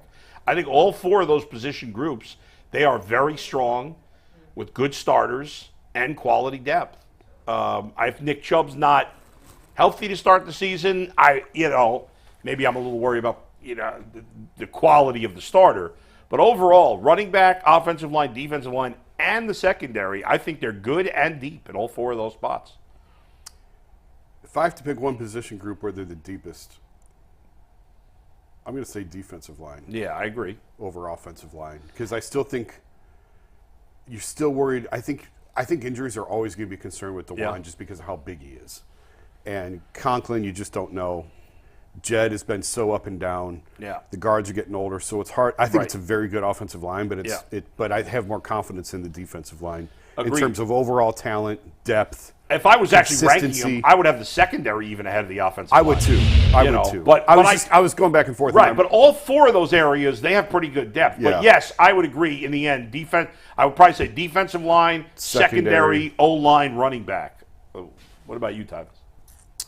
The biggest strength on this team, to me, is still the secondary. I think that the secondary, to me, I picked them because of the production that they have. You think about maybe they don't have all the interceptions, but PBUs, they do get pick sixes. They do have been moments where they've changed the game with big plays that they've made. You're asking guys to come in and, fit the run sometimes, maybe seal the edge. It's a very important position to keep everything in front of you. So I think that the secondary is the strength of this team. When healthy, if Juan Thornhill and Dale Pitts stay healthy, I think that they're one of the best secondaries in the NFL. If I had to pick under them, then I would go D-line. The reason I would put the secondary ahead of them is just off of production. Yes, the D-line has Myles Garrett, but outside of him, the sack numbers isn't great, and that was something that disappeared towards the end of the season when they needed it the most. So that's why I would pick the strength as the secondary. It's 1 and 1A. I can't quibble with anyone who would say the secondary is the biggest strength on this team. Now the question is, what is the biggest weakness on the Browns? This is a tricky question. I personally, weakness. Question? Hold on one second. Is it weakness or biggest concern? What's the exact question? Weakness. I would say weakness. A lot of people are going to say linebacker because we only got JOK. I would probably say running back because of the simple fact that Nick Chubb is not 100%. And I think that not having a strong run game kind of made us become just this big passing team. We were able to overcome it a lot last year because Joe Flacco dropped back and threw the ball 40-plus times a game, and he was finding some success there. But that running game was not the same. And I think it's going to be quite interesting this year because Bill Callahan was the run game coordinator. Now that he's gone, how will this run game look? It's going to be a totally different running game. The whole style of it will change. If they're going to go more to shotgun, it's going to look different. And I don't know how it's going to look. So right now, the running back area is the most concerning to me. Concerning, because I have two different answers for concerning and weakness. Excuse me, weakness. Jason. Honestly, the biggest weakness to me on this team is the returns. The return game. Oh, well, that's all right. Well, what's the biggest weakness? It's a fair answer. That's a cop-out. That is not a cop-out. The The biggest weakness is they don't have a great returner. And it's more important now with the new rules. Yeah, so if you ask what's the biggest weakness to me, it's the returners. That's a cop-out. No, it's not. And actually, Dustin Hopkins. Pick one of the 22 positions. You don't get to make the rules. He does. Yeah. Tell him, Mike. Tell him the special teams is not. I asked simple. What's the biggest strength and what's the biggest weakness? The biggest weakness to me is the return weakness game. Could be a return. I can't say the entire special teams, obviously, because the punter's been great and Hopkins was great last year. But he does have a history of injuries, and it bit him in the butt at the wrong time last year. So and kickers can be very up and down. Kickers can be very up and down. We got so K. York. I'm gonna say returners. And I guess you could say special teams in general, although they were better last year. Certainly they were better last year. Just the injury factor with Hopkins is a little bit of a concern, and then the return game. I expect Real quick, Jason, on that. They did sign Naheem Hines. Well, that's your fault. They did sign Naheem Naheem Hines Hines this is. offseason. He didn't play move- last year, Naheem. Yeah, Boy, coming off tell that doesn't me. move the needle for you? Tell me you're not going. Tyvus said he expected- give me a real answer. Tyvus said he expected more out of me. I told him that's his fault. Give He me should know better. because that's than such that a. by now. Wait, Anybody before could you have go, said before that. you go, because I don't think Jason heard my question. I'm sorry, what? They signed Naheem Hines, who, theoretically speaking, could be their return specialist. Okay, well, they signed Jakeem Grant 2 years ago, and he never returned anything except to the hospital. So, And Hines did miss all of last season. yeah, until he does it on the field, it's Yeah. the biggest weakness. So I'm going to change the question as well for my own purposes. No, give me I didn't change I asked the the question. simply. Give me I the answered biggest the man's weakness. question. I am most concerned about the quarterback position. Okay, That's my but what's the biggest concern. weakness? Quarterback. Is the biggest weakness. I think it is. Okay. I'm concerned. It's the biggest potential weakness. Yes. Is quarterback. It's the biggest. I understand where you're Yeah. going, and I agree on the concern. I don't think it's the biggest weakness. They have 6 of these guys. I know, but none of them matter besides I know. Deshaun Watson. I know. We're going to do what we did last year where we're going to con ourselves into believing you could go to the playoffs and do something with Jameis Winston. You can't. You might be able to go to the playoffs. You can't win in the playoffs with Jameis Winston. Anybody being real knows that. This is all about Watson. Mm-hmm.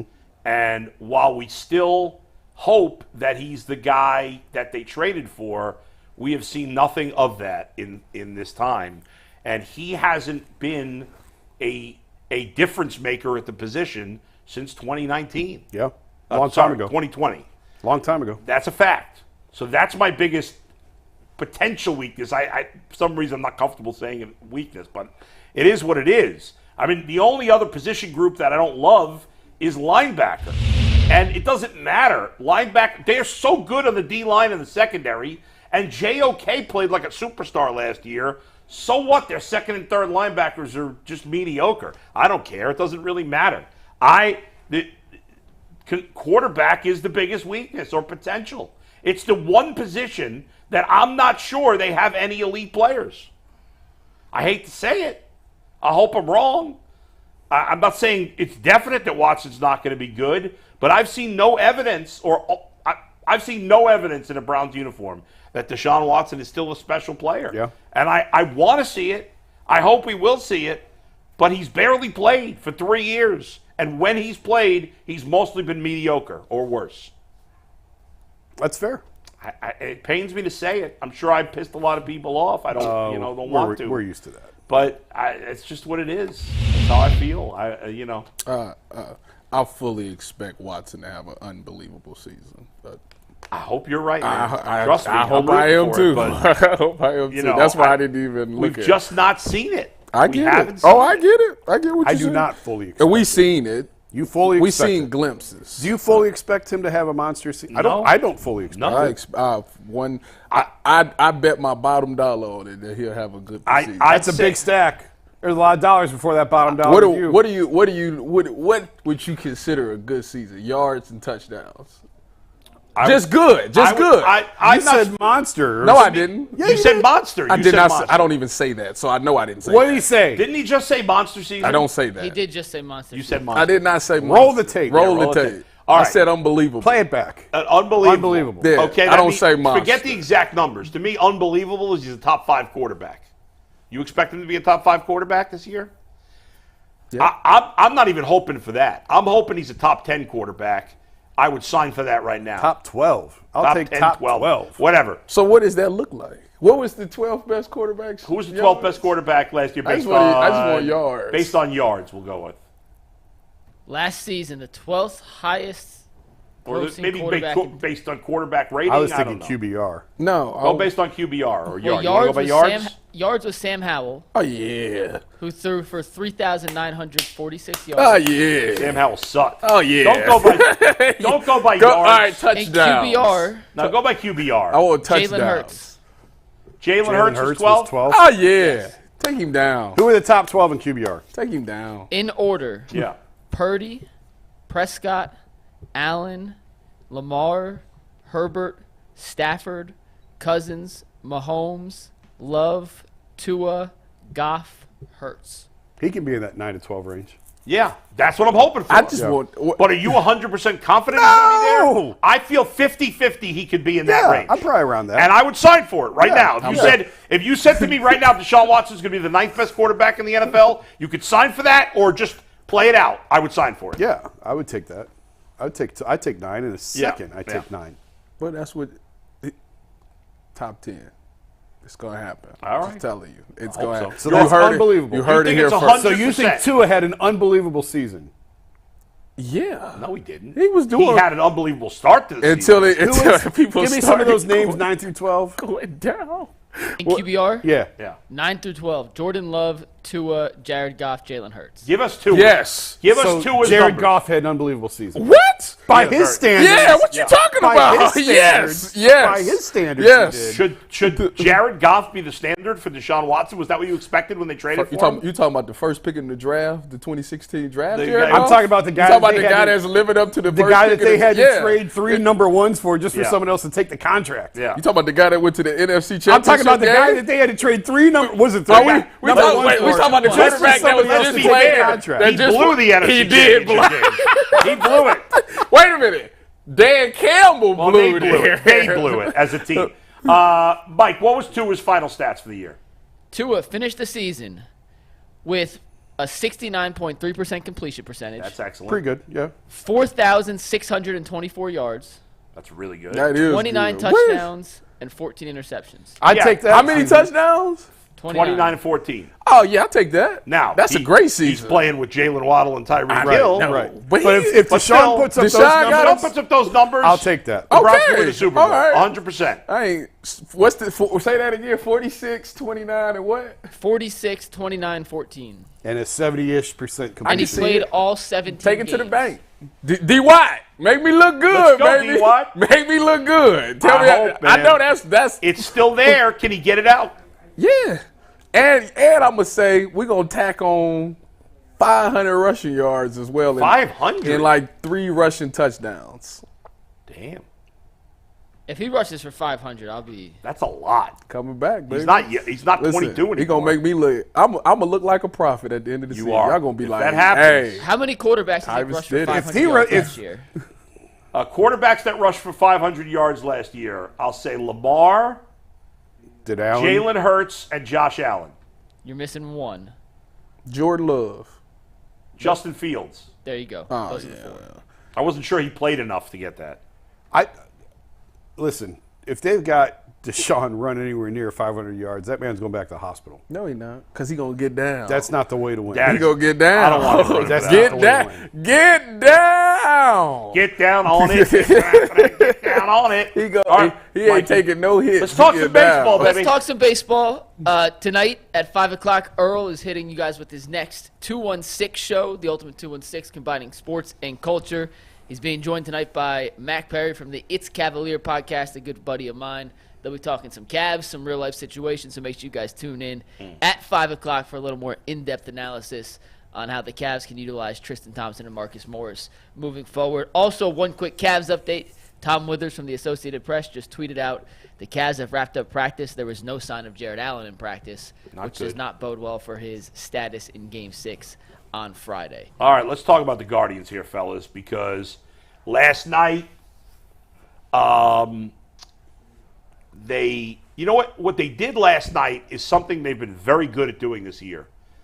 The few times they've had some heartbreaking losses, they've bounced back and won the next day. And 2 nights ago, obviously, they were down 8. They were up 3-0. They were down 8-3. They tied it at 8. They took a 9-8 lead, and they lose on a walk-off 2-run homer by Victor Caratini. Victor Caratini. That's not nothing to celebrate.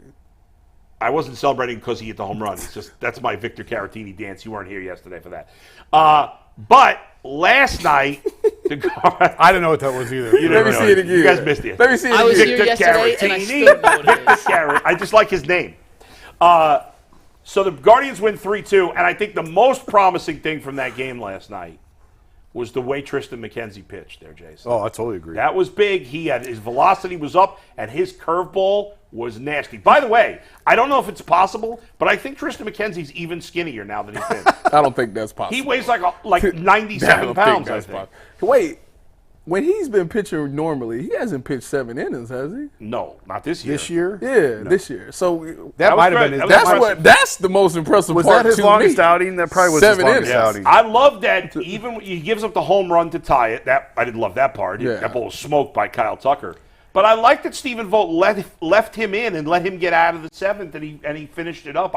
He got smoked on that home run. He gave a couple of hard hits, but for the most part, and the Astros have been bad because of their pitching more than their hitting. Yeah. Their hitting's fine it's fine. It's not great, but There was a lot of hard hit balls off him last night. A lot. in the middle of the game. But Yeah. that's by far his most Yeah. encouraging outing that he's had. No doubt. He's starting. He must. We always said we had to give it time. We were worried about the velocity, but I think now that he's pitched with the injury, he's figuring out location and he's starting to get a little bit of stuff back.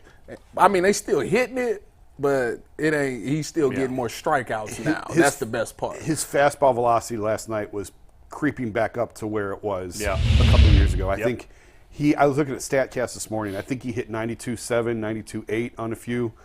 If he can get to that consistently, and he started off slower, and as the game went on, he seemed to get a little bit stronger, and the velo went up. His best pitch to me is the slow curveball. Oh my God, he's he done was a nasty. terrific job with that this year. Last night in particular, I thought it was the best curveball he's had all year. Yeah. It is the first time since at least 2022 that he's gone at least 7 innings. That's great. So that was promising because we were just saying, I was saying yesterday, and you and I have talked about this, like right now the only pitcher you trust is Bybee. Yeah. I mean, that's it. Yeah. And so, at this point, you hope to get Gavin Williams back by June and pitching I was just well. thinking, if he's back by June, that's a victory. But if you can get McKenzie to the point where you trust him, and the 7 innings is huge because as we've seen recently, the Guardians' bullpen is being overused. Yes. It's being taxed. It's caught up with Hunter Gaddis, who was great to start the season. Now his last 3 appearances, he's been terrible. But I'll tell you, one guy who's never been terrible, Emmanuel Clase, he shuts the door in the 10th. The Guardians have gone to extra innings, I think, 4 games in a row, haven't they? It is, Yeah. and they are 1 away from tying the Major League Baseball record. Yeah. And that is obviously very uncommon, but I saw this tweet, and let me read it to you guys word for word so I don't botch it, about the historical significance of 5. It was set in 1908. So over 100 years since the team's gone to 5 straight. Well, do you extra know who won the inning World games. Series in 1908? The Yankees. Guardians, the Cubs. The Cubs. How do you know that? He's a Cubs fan. Zach tweeted last night, even for 4 in a row for the Guardians, his first time in team history since, I think, 1910. Yeah. And it's not a history you want to have because they're already overusing their bullpen. Every extra inning is more work on the bullpen. Imagine if they didn't. I hate the runner on second rule. I hate it. I love it. I hate it. love I hate it. it. I hate Love it. it. Love You it. don't change the rules of the game in the middle of the game. It's like going to penalty kicks because you're tired of playing. But they changed the rules in overtime in football. You're still playing a full game. You're still kicking off and playing. They just changed it. They made it more changed fair. It in college football. Yeah, I know. Yeah. But I just like you got to keep playing the game that you played for the All first. right, I like it, but go ahead. But if they hadn't changed it, imagine if you're having 14, 15, they'd have to be making roster moves. Right. Yeah, they might anyway. Clase though, he 2 years ago he was the best closer in baseball. Yep. Last year he still had a ton of saves, but he wasn't as good. But he has been lights out. What has he got? 9 saves, 10? 10 saves now. We talked about it last week. You weren't here on Friday. Yeah. About how good Clase has been. I think he's given up incredible. 1 earned run Really? on the season. Just 1? Yeah. Now, in fairness, that's not the best. Clay Holmes, the Yankees closer, has given him 0 earned runs. Well, But Clase is as reliable as any relief What's pitcher his- in the game. What's been his record or saves? How many saves? He's 1-1 this season, 9 pay saves, attention to 16 win-loss strikeouts to 1 walk. He's only given up 12 hits. His whip, which is walks and hits per inning, is just .8, which is phenomenal. Yep. He's blown 2 saves technically. So 9 saves and 11 saves? attempts. I think one of the Clase. I think one of those was an extra inning game, wasn't it? Yeah. Yeah. Which is an unearned run when it's I did want to ask about Stephen Kwan because although Clase did not technically get the save, no, he did get the save last night. Yeah. It should have been a split save because Stephen Kwan helped at the double play he made in the outfield. He hit the go-ahead hit to drive in the run in the 10th inning and then makes it a miraculous diving catch in the 10th to seal the deal. He got caught on the bases. I mean, that was against bad Atlanta. base running. Yeah, well, It was your guy. My It was Victor your dance guy. Caratini. Victor Caratini. that's funny. No, that's not it. No, Well, that's the run, and then Yeah. the next one, and here's the catch. Yeah. Incredible play. I mean, Terrific. just an incredible play. Oosh! It's a great play. Why he took off on the pitch. Yeah, I don't know what he's doing. I don't even know why. Like, if I don't. Why he didn't come back? He was can't- crossing home plate. I can't remember Oh, he just knew it was how gonna many drop. guys they used off the bench, but I don't know why they didn't pinch run for him. He just knew Yeah, that so- was gonna drop. But man, Stephen Kwan is playing out of his mind. I mean, Yeah. we know how good he is defensively in left field. You know, when he was on with us before the season, and I asked him about center field, and he could play center field, but he seemed like, you know, I'm good with left field. Like, he is a.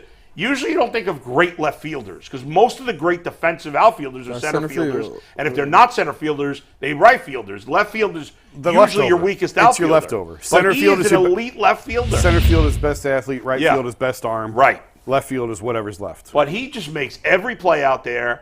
And honestly, I'm pulling. Well, no, this is not as bad as Mike comparing Sam Merrill to Steph Curry. Steph stop Curry. it. But Stephen Kwan right now is playing like Ichiro. Well, that's his idol growing up. Yeah. He's playing like him. He's spraying the ball all over the field. He's hit with a little more power this year. He's playing great defense. I love it. He's been fantastic for the Guardians. And, like I just said with Clase, Kwan was great as a rookie. I know Clase wasn't a rookie 2 years ago. Last year, he took a little bit of a step back, and now he's taken 2 steps forward this year. Yeah, he's adjusted certainly to the league. There's no reason he's hitting 360 now. It'll be hard to, not impossible. Yeah. But he should end the year 320, 330. I think that's more Absolutely. than How reasonable. many He's home capable runs? for Kwan.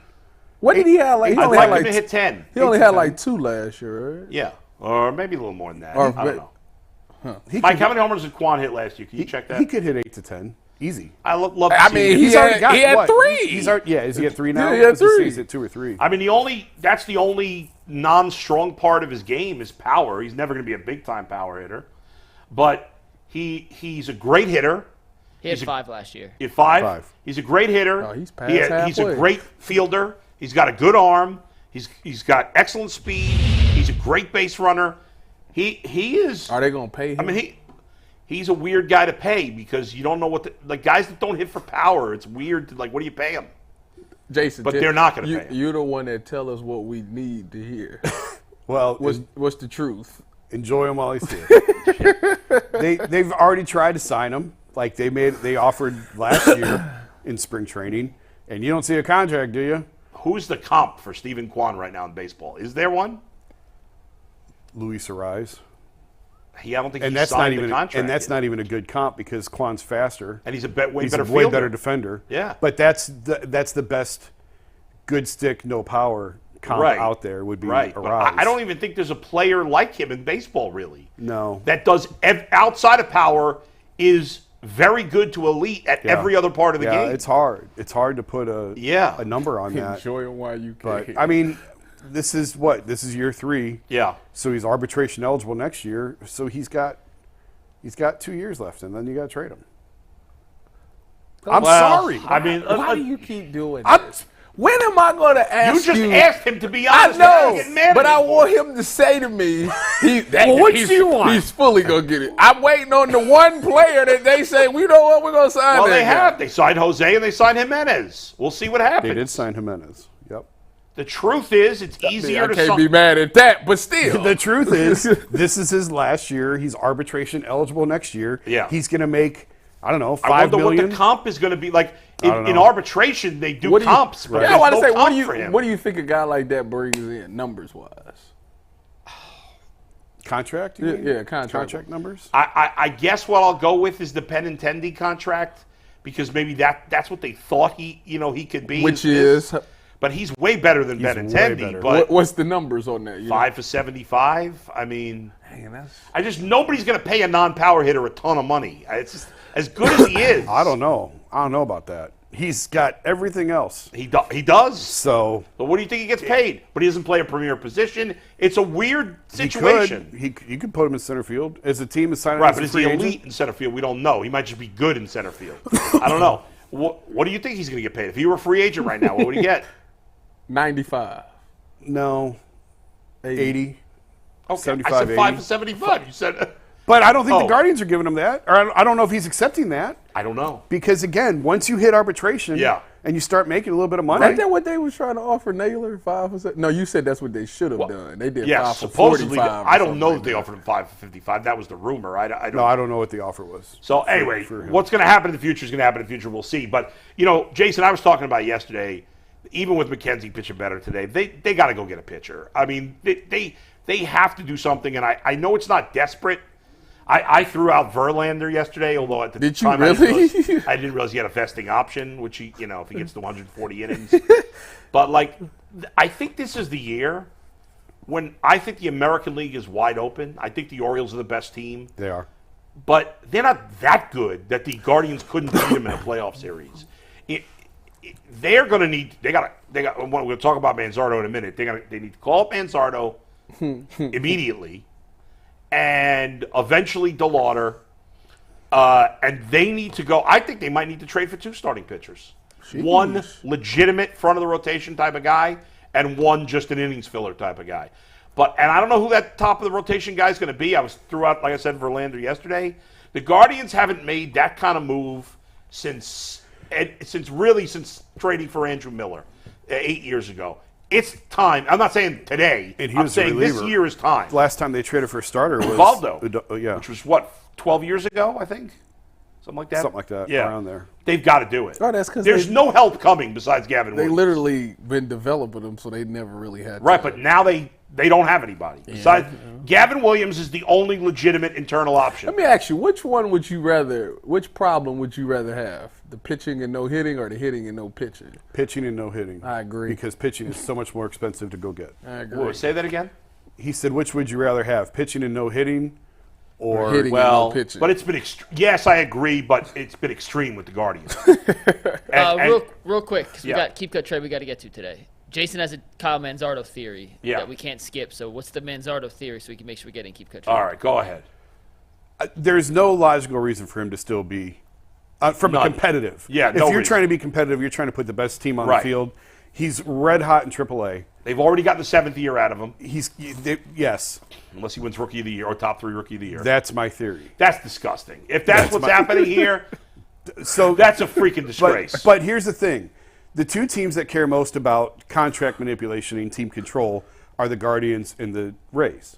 What 2 teams have the hottest top prospects right now in the minors that they're not bringing up? Yeah. The Guardians and the Rays. Junior Caminero is out of his mind. Who was a Guardian. Who was a Guardian, but he's had multiple home run games in 2 of his last 3 games. Yeah. The Rays, unlike the Guardians, are not playing well. Their offense isn't hitting very well. They Right. desperately need Junior Caminero up, and they still haven't called him up. If they don't call these guys up in the next couple of weeks, Super 2 is a thing where it's too much to explain. But that's it's the just- thing. But then the other thing, the new wrinkle to this is if you finish top 3 in Rookie of the Year voting, you get an extra year of service time. Yeah. The Guardians got burned by that last year. They brought Bibee up, and he finished 2nd in Rookie of the Year voting, and he got the extra year of service time That's tacked a on. disgrace. So now the Rookie of the Year race in the American League is wide open. Colton Cowser is playing really well as an outfielder for the Orioles, but Jackson Holliday's already back in the minors. Wyatt Langford with the Rangers is off to a terrible start. He's not off to a great start. Nope. Evan Carter is having a good start. But if these guys come up now, if Manzardo were to come up now, if Caminero were to come up now, they easily could finish top 3 in Rookie of the Year. There's plenty of time left in the season. Yeah, there's not. I mean, who's a rookie having a great start to the season? Is Pepio still considered a rookie with – I think he is with the Rays, the pitcher that they got in the Glasnow I trade. don't know. I I'm not think sure. he's had a great start. Yariel Rodriguez has pitched well for Toronto, but he just got hurt. Yeah, but I mean, Colton Cowser to me right now, I Yeah. think is the front runner, and Pepio if he still qualifies, and I think he does. Listen, Jason, you may be right about that. I mean, that's just if you're a fan, fans want to embrace this team. Yeah.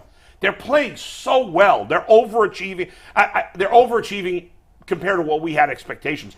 Individually, the only players you could argue are overachieving are Naylor and Kwan, and I don't even know if they're overachieving. They just may be that good. It's not like they got a bunch of guys who are way out of whack with their Yeah. stats. They're just playing well as a team. It's just something I was thinking about. I've been thinking about the last couple could of be days.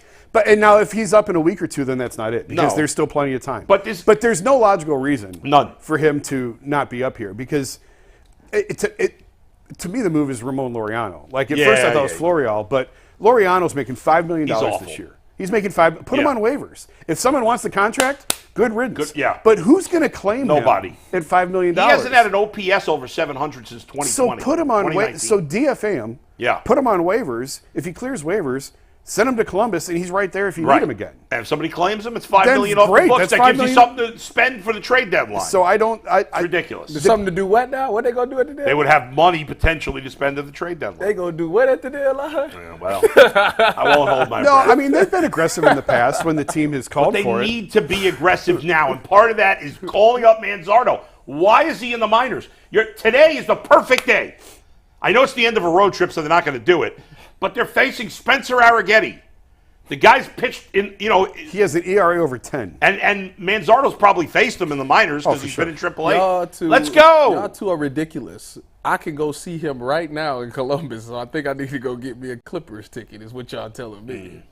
I don't know. Right down the road. The Caminaro one is even more baffling than Manzardo, really, because the Rays aren't hitting and aren't playing well. And there's no reason for him to still be down there unless it's contract manipulation. Yeah. So this is the wild thing about it is like, so when you call a guy up, if you're worried about Rookie of the Year and top 3 voting, when you call up a rookie? July? I mean, Can you really wait that long? No, somebody needs to ask Antonetti or Chernoff right now. Next time Zach gets a chance, he's got to ask. We got to know. Like, this is ridiculous. And I don't want to kill the team. They're 20-9, great. right? Yeah, they're playing great. They're tied with the Braves first team to 20. By the way, the Rockies, the Marlins, and the White Sox combined have 21 wins. And the Guardians have 20. Wow. And one other stat real quick. The Colorado Rockies, who have won like 6 games or whatever, have trailed in every game they've played this season. That's pretty tough to do through a 30-game stretch. Go ahead, Mike. We got time for a cut, keep, and trade. One last read. We're going to do keep, cut, trade. As Bo mentioned earlier, we're trying to get to 40,000 subscribers by our deadline of today. I know it's not technically today. It's next Thursday, a week from today when we have our 2-year anniversary. But if you have not subscribed already, hit the subscribe button. Tell your friends to subscribe. And we are just a few away. We are literally 8 away. 8 away. That is it. 8? You can count on 2 hands the number of subscribers we are away we can get from that. 40,000. So By if you next know anyone who has Thursday? not subscribed yet, make sure they subscribe ASAP. All right, Bo. I saved this for you because I know you enjoy this game. We're going to play a little keep, cut, trade. These are across all Cleveland sports until the end where we have 2 extras just thrown in there. But you guys were talking about Chris Antonetti, and he's part of the first one. Okay. Keep, cut, trade of the 3 GMs in Cleveland. Oh, jeez. Andrew Berry, Chris Antonetti, Kobe. You are trying to get me murdered. I like that. Jason Lloyd, proceed with caution. Well, I guess I'll go first. I would keep AB. This is What hilarious. is wrong with one? This one's easy. I would,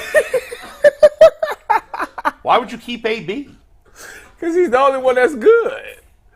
Or not good. Excuse Is me. he high right now? Of value. First of all, I gotta Chris pee. Antonetti- Maybe I would trade I gotta him, pee. actually, because he's I'm leaving. probably a First lot of all, value. number Jason, you one, can plead the Chris fifth if you Antonetti is want. not the GM of the Guardians.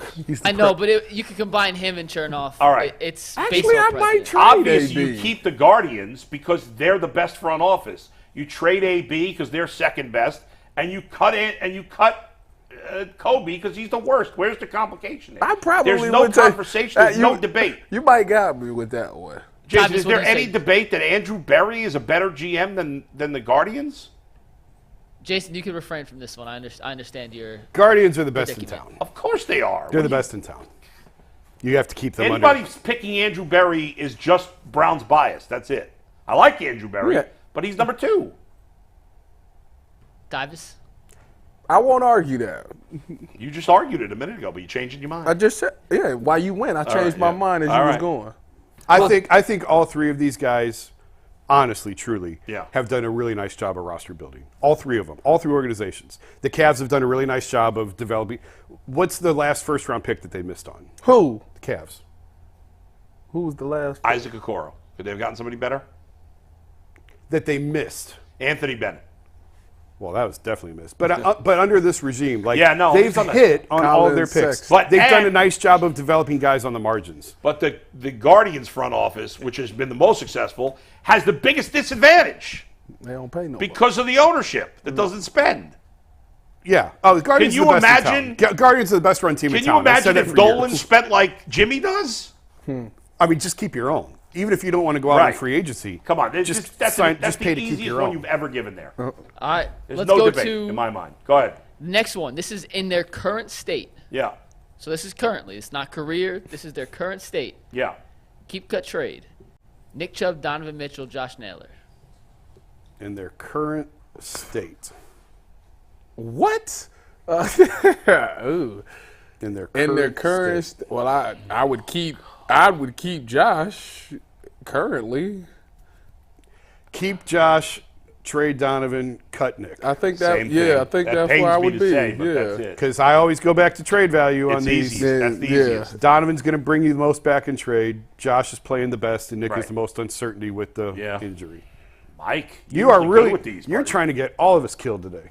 Yeah. Tell him I like was it is. curious to see if I did this with I don't. Earl and So Ant far, we've had no beforehand. debate on either of these.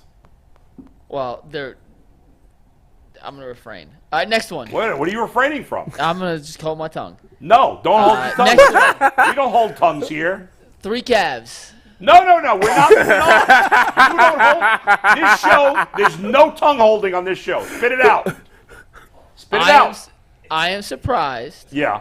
that you guys were all just consensusly okay with cutting Nick Chubb.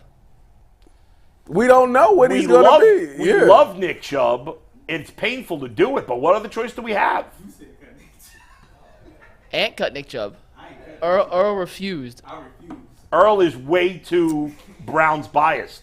Yeah. We're more neutral on this panel. And I put it in there to see if you would fall for the trap, and y'all didn't fall for the Yeah, trap. it does pain me. It does, actually, yeah. It does. Go ahead. All right, next Don't up, 3 hold your tongues Cavs. here, Mike. We don't do that. You on this said show. you the one that said in their current state. Currently, right. he can't even can't take a snap. Well, that's why I had to give it to you. Next up, the 3 Cavs not named Donovan Mitchell. Keep, cut, trade. Darius, Evan, or Jarrett. Oh my God. I know, because this one's tough. Cut trade. This was tough. Oh my goodness. Oh my gosh. I'm keeping Darius. I'm trading Evan because he's got the most trade value, and I'm cutting Jarrett. That's exactly what I'm doing. I think I'm probably with you. I'm keeping Darius. Jarrett. I think It's between Darius and Jarrett to keep. Yeah. Right, yeah. Yeah. That's where I was between the But A non- I think Darius when Darius is right and playing right, Yes. like you can't like Jarrett as good as Jarrett has been, like that's his peak. Like that's just what it's gonna be. a non-shooting center Exactly. making $20 million a year. That's Isn't that funny? That's what you used. That's what like when we were coming up. That was the best. Oh, Jarrett in the 80s and 90s. Oh, it would have been awesome. Yeah. All right, next. We did 3 Cavs. Let's do 3 Guardians. How about 3 of the top prospects? Kyle Manzardo, Chase DeLauder, or Gavin Williams? Well, Gavin's the only one that's been in the majors, right? Yeah. Well, eventually they're going to trade Gavin Williams. You know that. Yeah, that's You do. His agent, Scott Boras, he's not signing. He's going to free agency. I would keep. Is he not the most valuable out of that right now? I would keep. Well, right now he can't lift his arm. He got it. Is this? Wait a minute. Are Is we it right talking? now? Are we talking No, current no, state? the only one right now is the second one. This is Okay. just big picture with these Okay, guys. so big picture, I would keep Manzardo. I would trade Gavin Williams because I could get the most for him, and I'd cut DeLauder. I'm fine with that. The only ones I would just only argument would be flipping the first two. I would keep Gavin Williams. Yeah, that's the only. I would thing. keep Gavin, and I would Going trade against your theory. of maximizing Gavin trade Oh, value. Williams could get so the you most go get him to sign here? But here's the thing: he still has 4 years before you have to Probably trade. 5. Oh, before you have to trade. Before you Yeah, have to yeah, trade. right, He right. still. I'll take him for 4 years. All right. Yeah, I'm keeping Gavin Williams in that as long as he doesn't need Tommy John in the next 3 weeks. Anyway, Yeah. let's And I call don't it- think he will. Let's call a spade a spade. They're not going to pay neither one of those guys. They're actually smart not to pay the pitchers at this point. I totally agree. Yeah. I've come around on that. Yeah. In the current state Why? of Because baseball, everybody keep getting hurt? Yeah, they all get hurt. I'd pay the hitters. Yeah. If I were the Guardians, I'd pay Kwan and I'd pay. So why not keep my Kyle? Because Got I him still for have 7 years. Because what you have to pay to get pitching is exorbitant. That's You've true. got a great one, you hope, Yeah. in Gavin for the next 4 years before you really have to have trade conversations.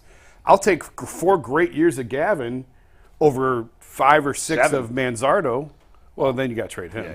Well, he'll be 31. All right. I'm going to have to save this for G. Bush. Yeah. You guys think way too similarly. I feel like G. Bush is the wild card in here. I don't think we always. I think honestly, you haven't given great ones. The Cavs one No, was probably those the are best, good. the These most are good. interesting one. Are there any non-sports ones? Yeah, at the end. All right, good. Next up, we did 3 Cavs, we did 3 Guardians. How about 3 Browns? Jerry Jeudy, Grant Delpit, and Greg Newsome. Ooh. Now that's a good I like one. to say that is actually That's a really good one. Jerry Jeudy. Judy, Grant Delpit, and Newsome. That's tough. Do I factor in the other players the Browns have, or is this in a vacuum? These Just in a 3 guys? vacuum, these 3. What's that? I usually do this in a vacuum. In a vacuum. In a vacuum. You don't take into account who else they have on the roster. Keeping Delpit. Really? Yep. Trading Judy, cutting Greg. I'm keeping Delpit, trading Newsome, and cutting. Who has more Judy. trade value, Judy or Newsome? I'm keeping Judy. Judy just got traded Right, for nothing. 5th and Right. 6th. I'm keeping Judy. But now he's got a contract. keeping Judy, trading Newsome, cutting Delpit. All right, we all had different ones there. Why are you cutting Delpit? Yeah, Tyvus, explain yours. Safety. You were a safety. My point exactly. Where am I currently sitting? Next. I think Delpit's That's the best exactly player. my point right there. I think Delpit's the best player of the 3. I do so I'm too. keeping I him. agree, but that's too. It's close between Newsome and Judy. Yeah, I think that's a toss-up. I'm keeping Judy because he's offensive. He will be your premier number 1. He can be a number 1. You think he can be? I do believe he can be a never number been. 1. You trade Newsome because he is a dude that can play inside and outside. That's a lot of value in the NFL. And you cut Delpit because he's a safety. It's some great safeties that's still free agents right now. His name is Justin Simmons. He was like all-pro a couple years ago. all right. He's still Fair sitting enough. there. So there you go. All right, By the way, next one has Tyler to do- Boyd signed with the Titans today. Did he sign? He officially, I saw he visited. He Oh, yeah, I signed. saw he visited I don't know too. if it's official. So a friend of mine, unless my friend misled me, but a friend of mine texted me that. I saw he was visiting. I did not see whether or not he guess it could be officially wrong. signed. I usually trust his friend, but maybe he gave me the wrong information. All right, next one has to do with buildings. Building? Keep, cut, trade. Renovating the lakefront. Building the Dome in Brook Park. Or screw the Browns. Build a brand new, top-notch, state-of-the-art progressive field. Build the dome. Trade the progressive field. Cut that trash-ass thing on the lake. There you go. I'm with these guys. Yeah, there you go. Yeah, I think for overall economic development, I'd like to see the dome. I've I like not it. hidden that. I want to see the dome. Oh, you moving from 6.5 from 6? You moving from 6? No, on the because confidence? not on the confidence meter. Like what I want and what I think is going to happen are usually different in my life. Bull, Tyvus. are you willing to move from 6.5 to 7 on the confidence meter that the Browns will get a dome? No.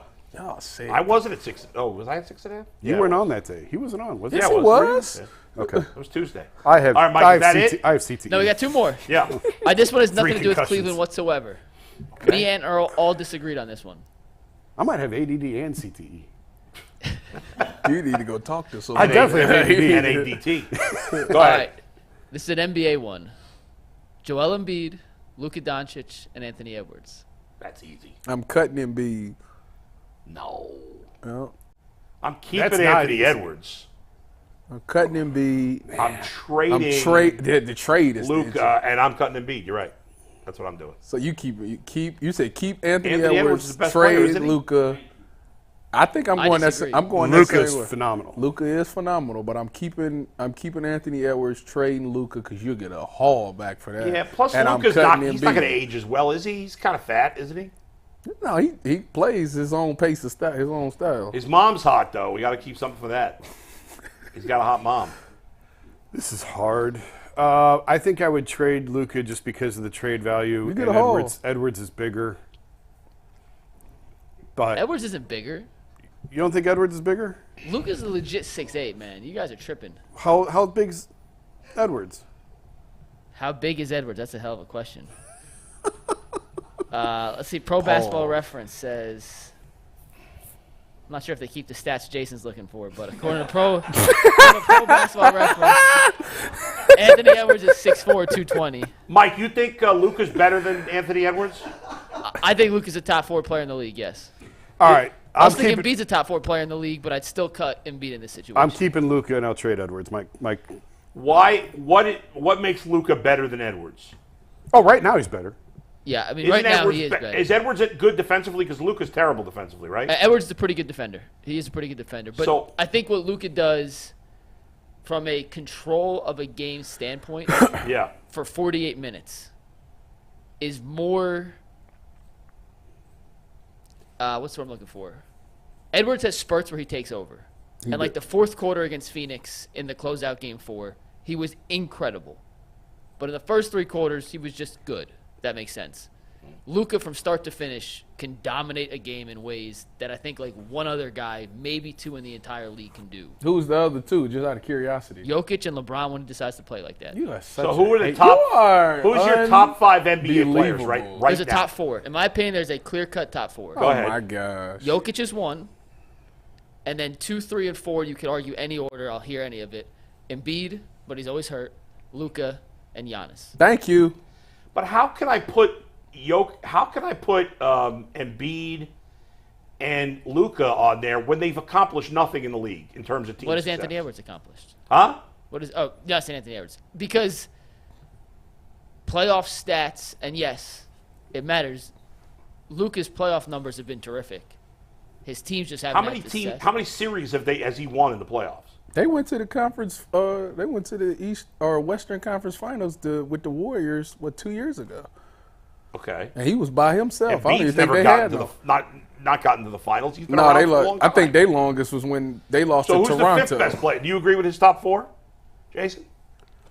Or is there somebody else in the conversation? Jokic and Jokic is 1, and then 2, 3, 4 in some order. Giannis, Luka, Jump off the Embiid. fence, buddy, and pick an order. No, I don't know that I would disagree with that. I don't like Embiid. I'm not an Embiid guy, but he's a phenomenal player. When he played this year, he was averaging, and I know it's going to sound crazy because he only played how many official games did he play? He was averaging like 35. Honestly, the numbers just don't mean anything to me anymore. He played- because nobody played plays 40 defense games in the this year, regular Bull. season. So the number you can't compare the statistics now versus when real men played basketball back in the day. He played 40 minutes, Bull, and that's true. Yeah. He was averaging 35, 12, and 6. The points are meaningless. No, they're not. 35 is still Nobody plays any 35 defense in the points. regular season. That is not meaningless. 35 for a center. The cumulative of what he's Trust doing. him in a big spot? No. So how can he be the second best player in basketball? I didn't say he was second best. So who's second? Probably Giannis. So who you got 5th? I'd have to look. Anthony Edwards? Like, would you take Edwards over Tatum right now? Yes. I don't know. No. Yes. I take Tatum. That's what I'm saying. It's take tough. Anthony Where's Edwards over Donovan Mitchell? Tatum. Is he in He's the top between 20? 10 and 15. SGA's in that conversation. He might win MVP. No, I mean the MVP's locked up. That's Jokic's. I said he might. I mean, win hell, if you look MVP. at just you going off this year, like right now, Jalen Brunson's in that conversation too. Jalen The Brunson, European players, man, they just come in big. with better fundamentals, right? Anthony Davis has had a terrific year. I mean, first team All NBA this year is going to be, you can almost lock it in. Jokic, Giannis, Luka, SGA, and Tatum's going to be your All NBA first team. And the second team, But they tell me Giannis. It ain't depends the on how they GOAT. wanna I go. tell you, Edwards. boy. Edwards will be second team, yeah. He'll be second team. you got one more of these before we go? We do. Tyvis, you never go on vacation. So these are 3 different vacation spots. Vegas, Miami, New York City. Where is What is it? What you say? Where? Vegas, Miami, New York City. For a vacation? What time of the year is it? Just pick your best time for each. Keep Miami. Cut Vegas because I don't do none of that stuff. Yeah. Trade New York. I mean, I'm originally from there, so I've spent a lot of time there. I would keep Miami, trade New York, cut Vegas. Jason likes Vegas. But like, is this single derelict, Jason, or is this married with kids? Married with kids because that's what I am. Well, we always do beach vacations, always. Exactly. But Miami, I don't like Miami. So you keep in New York, trading got the best Miami, food of the and three. cutting Vegas? I would keep. I keep Vegas. I can't get away from it. I knew that was happening. I keep Vegas. For a family Trade vacation, you're going to Vegas. We'll go to the Hoover Dam. Oh, my I'll take them to Hoover Dam. Actually, real funny. We had a 7-8 hour layover in Vegas a few years ago. I might have told this. We were taking a red eye home. We landed in Vegas, had 7 hours to kill before we get on the red eye. So I'm like, let's go look at the strip, and this is just coming out of COVID. And I thought, man, we're not gonna have any problem getting a table and eat. Mm-hmm. We were eating street pizza. We could not get into a restaurant. My kids hated it. They were tired. And my daughter, she was maybe 10 at the time. So it's not for a family vacation. Oh, they hated Street it. pizza at Vegas. That does not sound good. It was not good. It was not good. All right, coming up on overtime, what are we talking about? Oh, Justin Fields. Justin Fields returning kicks for the Steelers. Are we buying that? The Steelers are the most conservative organization out there. Are we buying they're actually going to do it? That's coming up on overtime. We'll see you on the Ultimate Cleveland Sports Show.